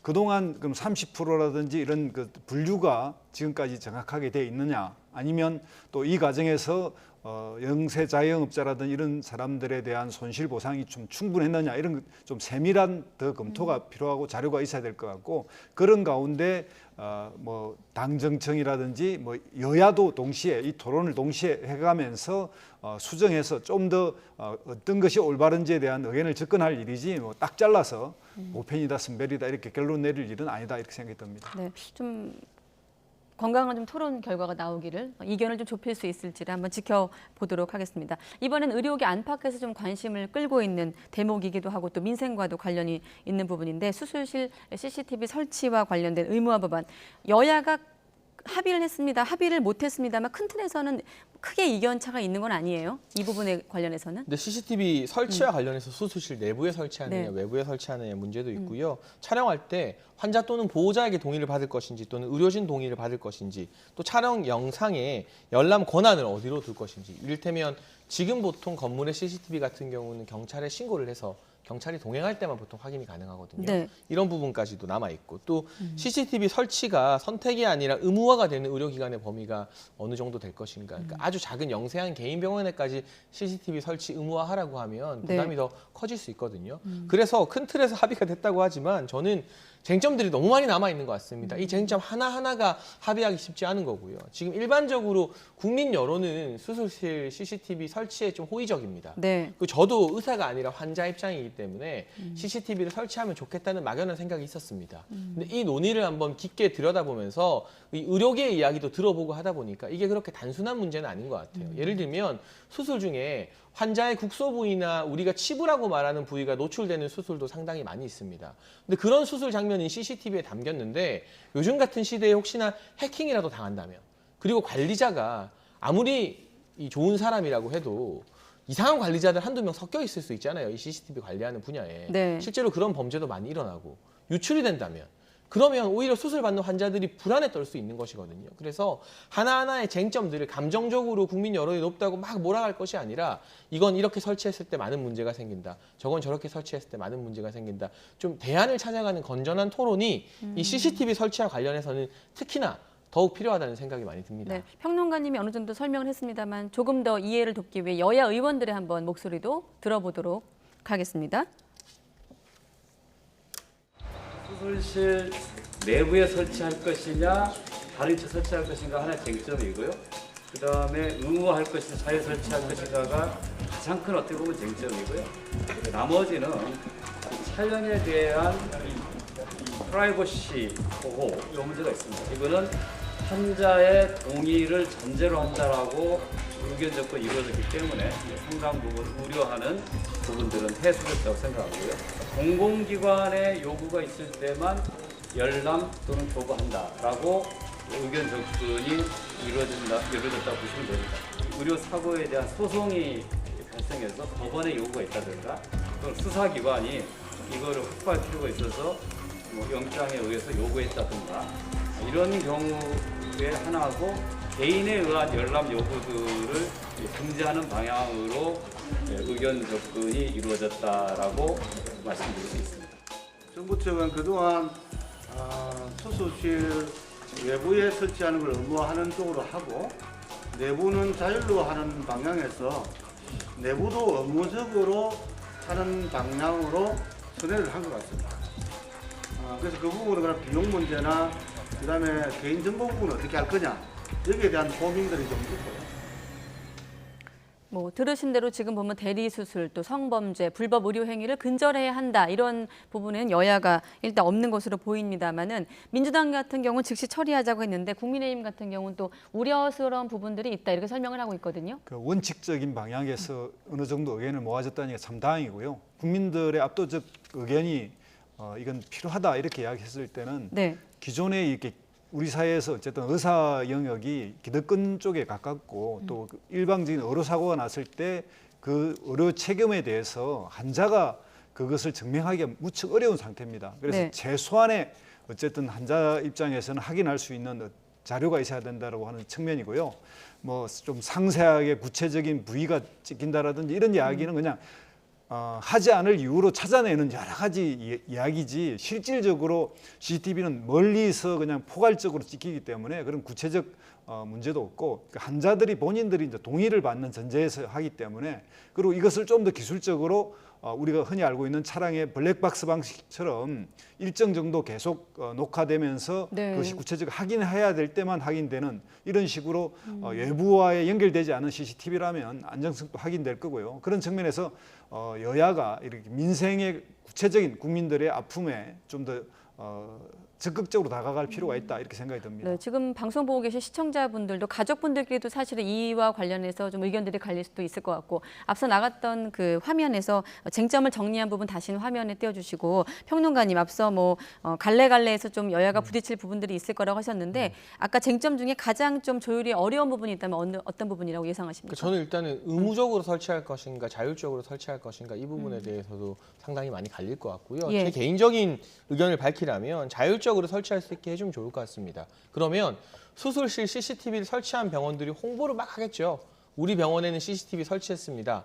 안심하십시오. 그럼 그게 마음에 드는 환자들은 그 병원으로 막 몰릴 겁니다. 근데 지금 이 여론조사 나오는 것처럼 대다수 국민들이 CCTV 있는 병원을 선호한다면 역으로 생각했을 때 CCTV 설치하지 않은 병원들은 환자가 끊기겠죠. 그럼 자연스럽게 시장의 원리에 따라서 도태되거나 또는 그 병원들도 뒤늦게라도 CCTV를 달 수밖에 없을 겁니다. 네. 이렇게 충분히 해결이 가능한 문제인데 이걸 굳이 국가기관이 법으로 개입해서 의무화시켜 놓게 되면 저는 사실 수술 받을 때 이 본의 아니게 나체가 노출될 수도 있는데 저는 CCTV 있는 곳에서 하고 싶지 않거든요. 왜냐하면 그게 선한 의도로 CCTV를 촬영했다고 해도 아까 말한 것처럼 해킹당할 수도 있는 것이고 관리자가 이걸 몰래 나쁜 의도로 빼돌릴 수도 있는 것인데 네. 제 프라이버시를 그렇게 공개하고 싶은 마음이 전혀 없습니다. 아무리 제도가 완벽해도 사람이 나쁜 마음 먹으면 충분히 영상 빼돌리고 유출하는 게 가능하지 않습니까? 국민들에게 선택의 자유를 주면 됩니다. 그런데 이게 좋아 보인다 해서 우르르 무조건 법으로 100% 강제하는 것, 이거는 CCTV뿐만이 아니라 모든 사회 규범에 있어서 너무나 좀 안일한 규제 위주의 마인드가 아닌가 싶은 생각이 듭니다. 네. 대표님은요? 예, 수술실 내에 CCTV를 뭐 여러 대를 설치하고 구체적 부위까지 다 찍고 수술 경과들을 다 살펴보는 게 아니라 굉장히 포괄적이고 멀리서 이렇게 찍고 있는 상태인데요. 이거를 시장의 원리에 맡겨서 시장의 선택으로 두자라고 하는 것은 현재 의료기관 내에 압도적, 예를 들면 대학병원이라든지 큰 의료기관과 작은 의료기관과의 이게 차이도 있고요. 여기서 시장의 원리로 다 처리될 수 없는 영역이 있습니다. 이럴 때는 국민적, 보편적인 어떤 규제의 필요성 이런 것들이 대두되는 거고 국민 네. 건강과 또 본인에 있어서 안전하게 수술을 받고 싶은, 그리고 그런 거에서 사후에 어떤 문제가 됐을 때 그 근거를 최소한 찾아낼 수 있는 환자의 권리 차원에서 필요한 부분이죠. 그래서 이런 것까지를 다 시장 원리에 맡겨버리면 우리 사회에서 힘 있고 돈 있고 그런 사람들 위주로 이렇게 사회가 운영될 그런 염려도 있다고 생각이 듭니다. 네, 알겠습니다. 다음은 조선일보와 관련된 오보 논란 끝으로 두 분과 함께 얘기하고 마무리 짓도록 하겠습니다. 일단 구체적인 기사는 이제 성매매 절도단 기사에 조국 전 장관의 부녀를 연상시키는 사파를 사용해 논란이 일고 있지 않습니까? 이게 뭐 조선일보에서 사과문을 이미 게재했죠. 네. 서민 교수가 올린 칼럼에 썼던 사파를 그대로 인용을 한 것으로 보입니다. 지난 2월에 있었던. 네. 조선일보 측 해명에 의하면 이 사파가 어떤 용도로, 그러니까 조국 전 장관 일가를 비판하는 칼럼에 붙는 용도로 만들어진지는 모르고 기사 내용과 비슷한 이제 여성이 등장하고 남성이 등장하는 사파를 찾다 보니까 잘못 인용을 했다는 것인데 어찌되었건 이건 명백한 실수가 분명하고요. 여기에 대해서 사과문을 게재했는데 필요하다면 사과문 게재뿐만이 아니라 다른 조치도 훨씬 더 피해 당사자, 이 사건에 있어서만큼 어쨌든 조국 전 장관 가족이 지금 피해를 입은 겁니다. 네. 피해 당사자들이 납득할 수 있는 수준의 진정성 있는 사과를 취하는 게 저는 맞다는 생각이 듭니다. 진정성 있는 사과 어떤 좀 종류가 있을까요, 대표님? 실제로 저 기사에 대한 조치가 그렇게 빨리 이루어진 건 아니고요. 상당히 시간도 좀 걸렸던 것 같고 지금 사과문도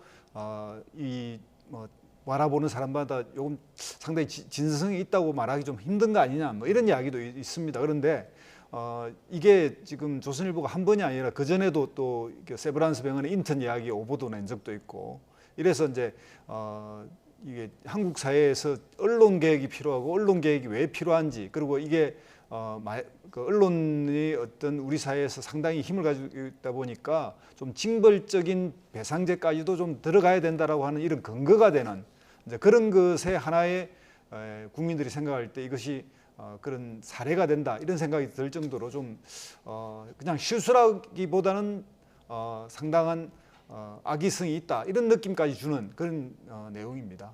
저는 이 부분에 있어서 조선일보가 잘못한 게 확실하기 때문에 응당한 법적인 책임을 졌으면 좋겠고요. 근데 한 가지 덧붙이자면 최근에 조국 전 장관도 본인의 SNS에 광주에서 이 문재인 정부 소조성 때문에 가게하기 힘들어졌다고 고백했던 자영업자 배운천 씨가 무슨 극우 정치단체 소속이라는 이 다른 언론사의 글을 공유해서 그로 인해서 이 배운천 씨가 가게 운영하기 힘들어졌다고 눈물로 호소한 사례가 있습니다. 본인도 잘못한 것에 대해서는 같이 사과하고 책임지는 모습 보인다면 저도 방송에서 조선일보 잘못했으니까 책임져라 이런 이야기 더 목소리 높여서 할 수 있을 것 같습니다. 네. 자기 아픔만 아픔이 아닌 거죠. 네. 민주당 의원들도 질타를 쏟아내고 있고 또 조국 전 장관도 이번 조선일보 오보 논란과 관련해 법적 책임을 묻겠다고 했는데 앞으로 어떻게 좀 수습이 될까요?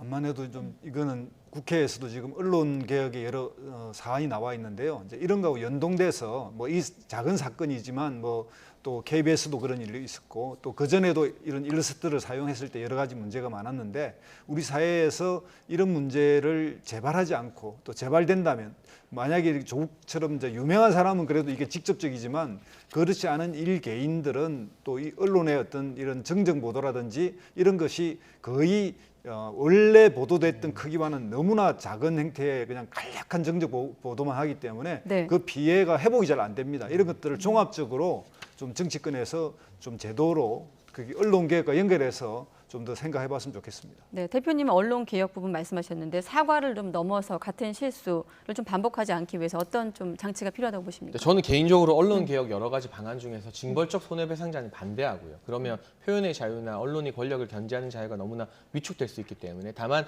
대표님 말씀 중에 제가 동의가 됐던 건 네. 오보를 냈다면 그 동일한 지면, 동일한 크기로 정정 보도를 싣는 것, 이 정도 제도는 관철이 되어야 언론도 정말 팩트 체크에 더욱더 유의할 수 있고 네. 오보로 인해서 피해를 본 분들도 본인들의 피해 회복을 좀 정당하게 받을 수 있기 때문에 그런 방안이라면 여야에서도 충분히 건설적으로 검토할 수 있지 않을까 싶습니다. 네, 알겠습니다. 오늘은 여기까지 두 분과 이야기 나누도록 하겠습니다. 오늘 말씀 고맙습니다. 네.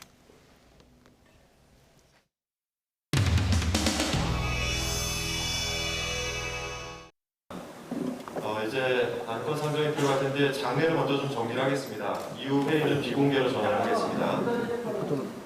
지금 이 당의 의총 보면은 거의 다 공개한 적이 없는 걸로 알고 있습니다.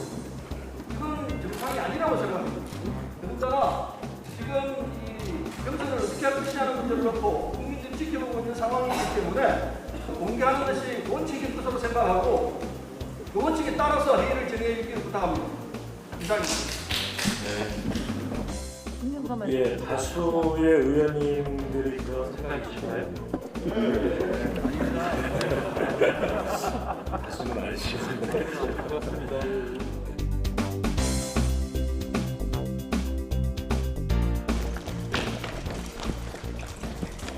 원칙적으로 이제 경선 연기에 반대한다라는 입장을 말씀을 드렸고요. 여러 가지 이유나 이런 것들을 보면 흥행을 위해서라고 이야기를 합니다. 그러나 흥행이라고 하는 것은 시기와 관련된 문제가 아니라 경선의 내용 그리고 방법. 당장에 이준석 대표 비슷한 시기에 전당대회를 치렀습니다. 전당원 투표를 거쳐서 많은 당원들과 그리고 국민들에게 약속한 것입니다. 그래서 이 원칙을 쉽게 바꿀 수는 없다라고 생각이 되고요. 이 문제에 대해서 우리 민주당의 대선 승리를 위해서 이게 원칙을 어기는 게 아니다. 원칙을 어긴다고 하는 게 사실이 아니에요. 원칙이 뭐냐면 상당한 사유가 있으면 당무위가 조정하게 돼 있어요. 상당한 사유가 있는데 조정을 안 한다. 이거 원칙이 어긋나는 거죠. 이게 상당한 사유가 있다. 지금 코로나 때문에 거의 정상적인 경선이 안 되니 코로나 이후에 정상 경선을 통해서 정말 제대로 후보를 뽑자. 그래서 자기 의견들을 선명하게 내면서 굉장히 자유롭게 소신껏들 얘기하고 있어요. 아주 민주주의 꽃을 보고 있습니다. 갑니다. 그러니까 저 재보궐선거 패배의 원인이 뭐예요? 위선과 무능이잖아요. 우리가 제대로 반성하고 그걸 극복했냐고. 안 했잖아요. 그것도 안 한 상태에서 지금 이런 거 가지고 지금 이러고 있는 게. 응? 국민들은 김칫국 떡줄 생각도 안 하고 있는데 김칫국 언제 마실래 가지고 다투고 있는 것처럼 보여지니까 짜증나잖아요.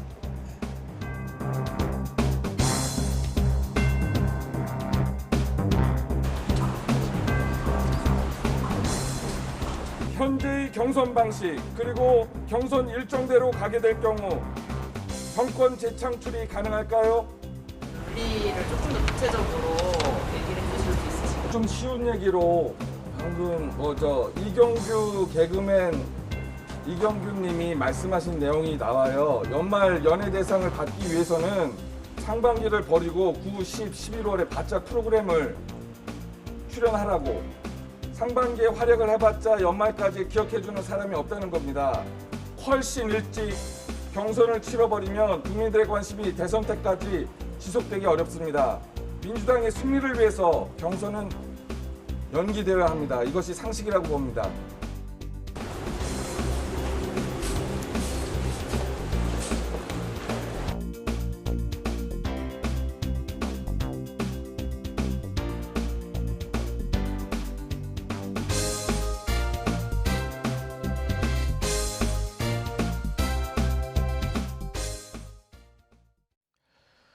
(4월) 출생아 수가 또다시 역대 최소를 기록하면서 인구 자연 감소가 18개월째 이어졌습니다. 홍남기 경제부총리는 특단의 대응이 없을 경우 인구 절벽에 따른 인구 지진이 발생할 것으로 예상된다며 우려를 나타냈습니다. 보도에 오인석 기자입니다. 지난 4월 출생아는 1년 전보다 2.2% 줄었습니다. 4월 기준으로 1981년 관련 통계 작성 이후 최저치입니다. 월별 출생아 수가 전년 동월 대비 감소한 것은 65개월째입니다. 다만 4월 출생아 감소폭은 예년에 비해 크게 줄었습니다. 반면 4월 사망자는 고령화 영향으로 관련 통계를 작성한 이래 4월 기준으로 가장 많았습니다. 이에 따라 출생아에서 사망자를 뺀 4월 인구 자연 증가분은 마이너스 2,267명으로 집계됐습니다. 인구 자연 감소는 18개월째 이어졌습니다. 코로나19 기저효과로 혼인 건수는 소폭 증가했습니다. 4월 혼인 건수는 지난해 같은 달보다 1.2% 늘어 코로나19 사태 초기인 지난해 3월부터 13개월 연속 감소하다 처음 증가했습니다. 지난해 4월 코로나19 영향으로 혼인 건수가 급감한 데 따른 기저효과와 신고 일수가 이틀 더 많았던 것이 영향을 준 것으로 판단됩니다. 홍남기 경제부총리는 인구 감소와 관련해 특단의 대응이 없을 경우 2030년에서 2040년부터 인구 절벽에 따른 인구 지진이 발생할 것으로 예상된다고 우려했습니다.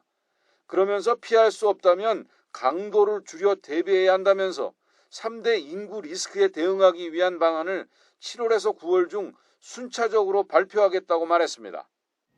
한편 인구 이동은 주택 거래가 줄면서 5개월 연속 감소했습니다. 통계청은 3월에서 5월 입주 예정 아파트가 줄고 2월에서 4월 주택 매매량도 5% 감소하면서 이동자가 줄어든 것으로 보인다고 설명했습니다. 서울은 지난해 3월부터 15개월째 인구 순유출을 기록했습니다. YTN 오인성입니다. 여대 새내기 커뮤니티에서 여성인 척, 동기인 척 접근해서 개인정보를 알아내는 남성이 있다는 제보가 들어왔습니다. 피해자가 한둘이 아닌데 이 남성을 처벌하기 어려운 상황입니다. 박희재 기자가 취재했습니다. 여대 신입생 A씨. 지난 3월 새내기 단체 채팅방에 들어갔는데 이미담이라는 동기가 말을 걸어왔습니다. 친해지고 싶다는 동기에게 A씨는 흔쾌히 마음을 열었습니다. 굉장히 좀 친해졌었어요. 개인 일상생활에 대해서도 많이 얘기를 했던 편이고 고민 상담도 같이 했었었고. 이 씨는 그림을 그려주겠다며 A씨 사진을 보내달라고 하고 선물을 보내겠다며 집 주소도 물었습니다. 거절하기 미안해 알려줬지만 찜찜함을 지울 수 없어 직접 전화를 걸어봤다가 깜짝 놀랐습니다. 수화기 너머로 들려온 목소리는 남성이었던 겁니다. 처음에는 그 이미담이 자기 동생이라고 자기는 이미담 오빠라면서 나중에 계속 저랑 통화를 했을 때 자기가 이미담이라는 이름은 자기가 지어낸 게 맞다고. 왜 이런 거냐고 따져 묻자 남성은 단순히 궁금해서 사진과 주소를 요구했을 뿐이라고 둘러댔습니다. 연애가 궁금하기도 했었고 그냥 저는 선물 주려고 했던 거 말고는 진짜 없어요. 대학 커뮤니티에 사연을 올리니 같은 피해를 봤다는 사례가 한둘이 아니었습니다. 물건을 빌리고 싶다며 집 앞까지 찾아왔다는 경우도 있고 자신을 지켜보고 있다는 연락을 받았다는 학생도 있었습니다. 2020년도 2월쯤이었고요. 저희 학교 바로 밑에 큰 불교가 하나 있는데 거기를 이제 지나갈 때 딱 카톡이 왔어요. 언니 지금 학교 밑에 불교 거기 지나가고 있지 않냐고. 경찰에 신고했지만 처벌할 근거가 마땅치 않습니다. 사진과 주소를 피해자 스스로 제공한 데다 지속적으로 괴롭힘이 이어진 것이 아니라 스토킹이라 보기도 어려운 겁니다. 이 사건처럼 속여서 사진 등 개인정보를 취득하는 경우 이걸 범죄로 의율하기가 현재 쉽지 않은 그런 입법 공백이 있는 것이 현실입니다.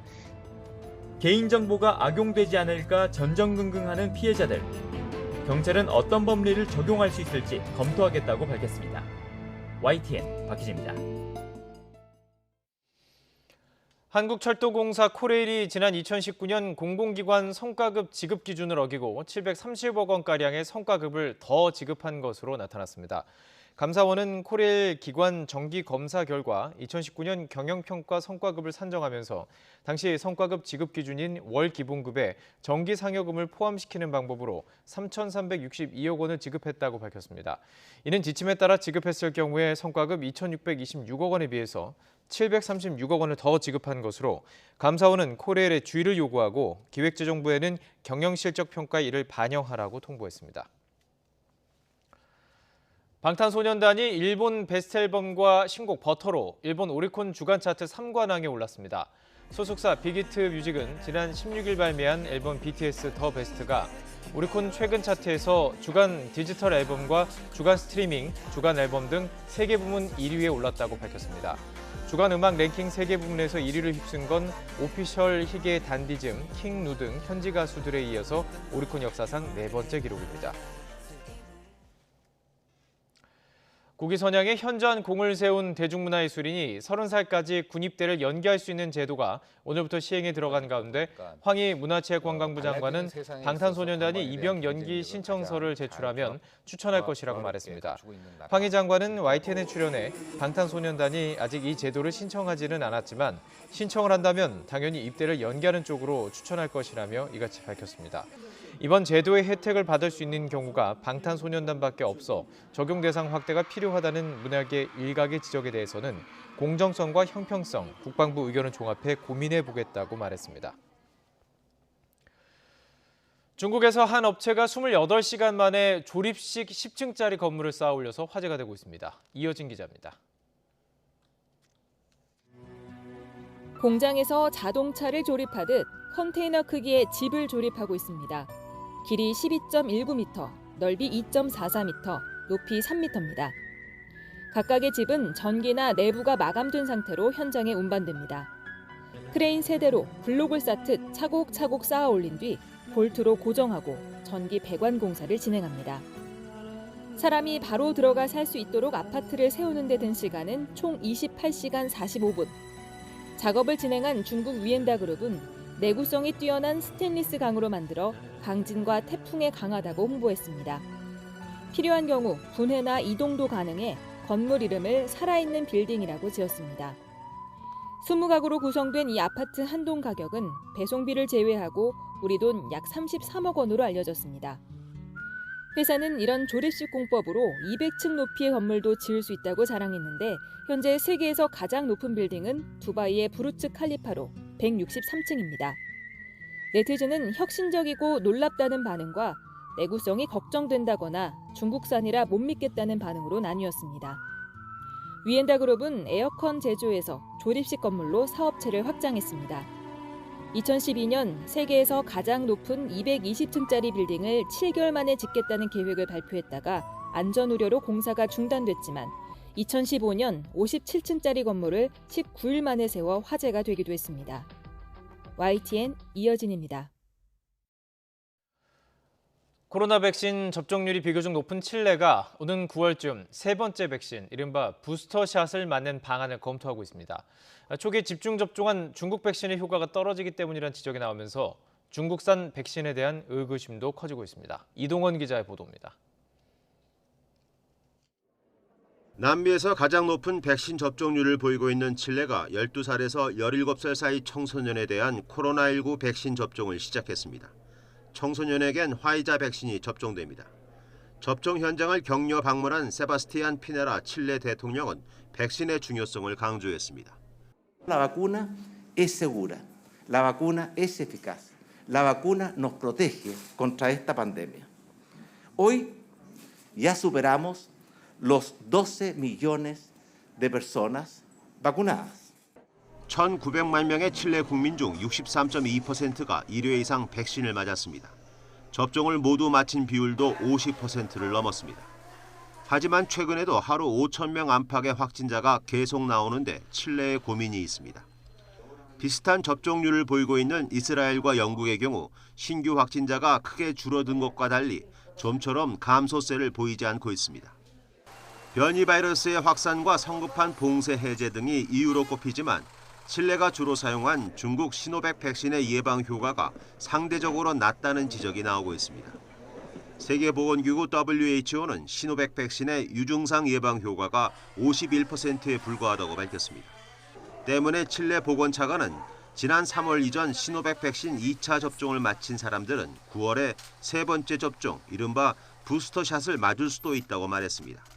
칠레는 지금까지 시노백 백신은 1,680만 회분, 화이자 백신은 390만 회분을 투여했습니다. 칠레 외에도 몽골과 바레인, 세이셸 등 중국산 백신에 크게 의존했던 나라들의 경우도 높은 접종률에 비해 확진자가 늘고 있어 중국산 백신의 효과에 대한 의구심이 커지고 있습니다. YTN 이동원입니다. 앙겔라 메르켈 독일 총리가 코로나19 백신을 교차 접종했습니다. 지난 4월 아스트라제네카 백신을 1차 접종한 메르켈 총리는 며칠 전 모더나 백신으로 2차 접종을 했다고 독일 정부 대변인이 밝혔습니다. 지난 4월 독일 예방접종위원회는 아스트라제네카 백신 접종 후 젊은 층에서 혈전증 부작용이 이어지자 아스트라제네카 백신을 1차로 맞은 이들 중 60세 미만은 화이자나 모더나 백신으로 교차 접종할 것을 주요국 가운데 처음으로 권고했습니다. 프로야구 SSG의 1982년생 베테랑 외야수 김강민 선수가 어젯밤 경기에서 투수로 변신했습니다. 안정된 투구 자세로 웬만한 투수 못지않은 강속구를 던지며 팬들과 동료 선수들의 환호를 자아냈습니다. 조성호 기자입니다. SSG가 12점 뒤진 9회 원아웃. 마운드에 외야수 김강민이 올라옵니다. 프로 데뷔 21년째 투수로 경기에 나선 건 처음입니다. 김강민 선수가 마운드에 올라왔습니다. 초구에 지금 134가 나왔어요. 좀 깜짝 놀랐어요. 네. 첫 타자 정주현에겐 솔로 홈런을 내줬습니다. 고교 시절 투수로 활약하다 부상 때문에 야수로 전향한 김강민은 이후 확 달라졌습니다. 이를 꽉 물고 시속 145km 강속구를 꽂아 넣자 더그아웃과 관중석이 술렁입니다. 와, 짐승의 어깨는 다르네요. 기세를 몰아 묵직한 직구를 앞세워 생애 첫 삼진까지 잡아냈습니다. 볼넷을 하나 내줬지만 이영빈을 파울 플라이로 돌려세우고 머쓱한 표정으로 마운드에서 내려왔습니다. 패색이 짙은 경기, 투수진을 아끼려고 야수를 마운드에 세우는 건 낯선 장면은 아닙니다. 하지만 팀을 대표하는 프랜차이즈 타자에겐 드문 일입니다. 지난 2015년 플레이오프 5차전 두산과 NC 경기에선 9회 아웃카운트 하나를 남기고 나성범이 등판했습니다. 패배가 확정적인 경기, 시속 147km 빠른 공을 선보이며 아쉬워하는 팬심을 달래줬습니다. 일단 팬들한테 약속한 거니까 오늘 또 혹시나 그 약속을 지키기 위해서 냈습니다. 따라잡아야 하는 선두 LG에 지는 게 속상한 SSG 팬들도 40살 최고참 외야수의 투수 데뷔를 지켜보면서 잠시 웃음을 찾았습니다. YTN 조성호입니다. 음주운전 혐의로 약식 기소돼 벌금형을 선고받았던 검사가 정식 재판을 청구했다가 취하하며 벌금형이 확정됐습니다. 서울 동부지방법원은 음주운전 혐의로 재판을 받던 서울 남부지검 소속 A검사가 최근 정식 재판 청구를 취하하면서 지난 2월 선고한 벌금 600만 원 약식 명령을 확정했다고 밝혔습니다. A검사는 법원의 약식 명령에 불복해 지난 2월 말 정식 재판을 청구했고 공판도 한 차례 열렸지만 돌연 취하했습니다.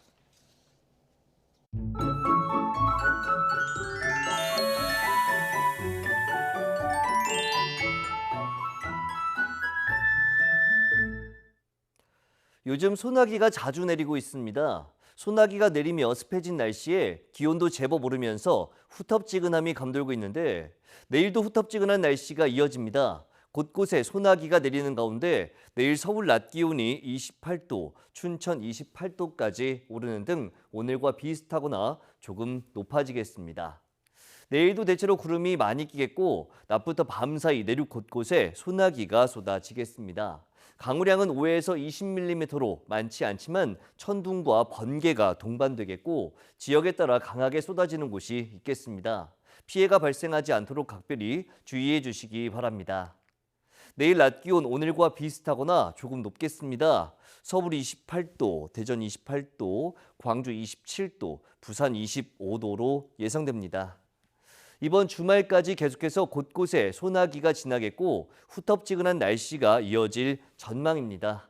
날씨 정보였습니다. 네, 이상으로 수요일 밤 뉴스나이트 마치겠습니다. 네, 함께해 주신 여러분 고맙습니다.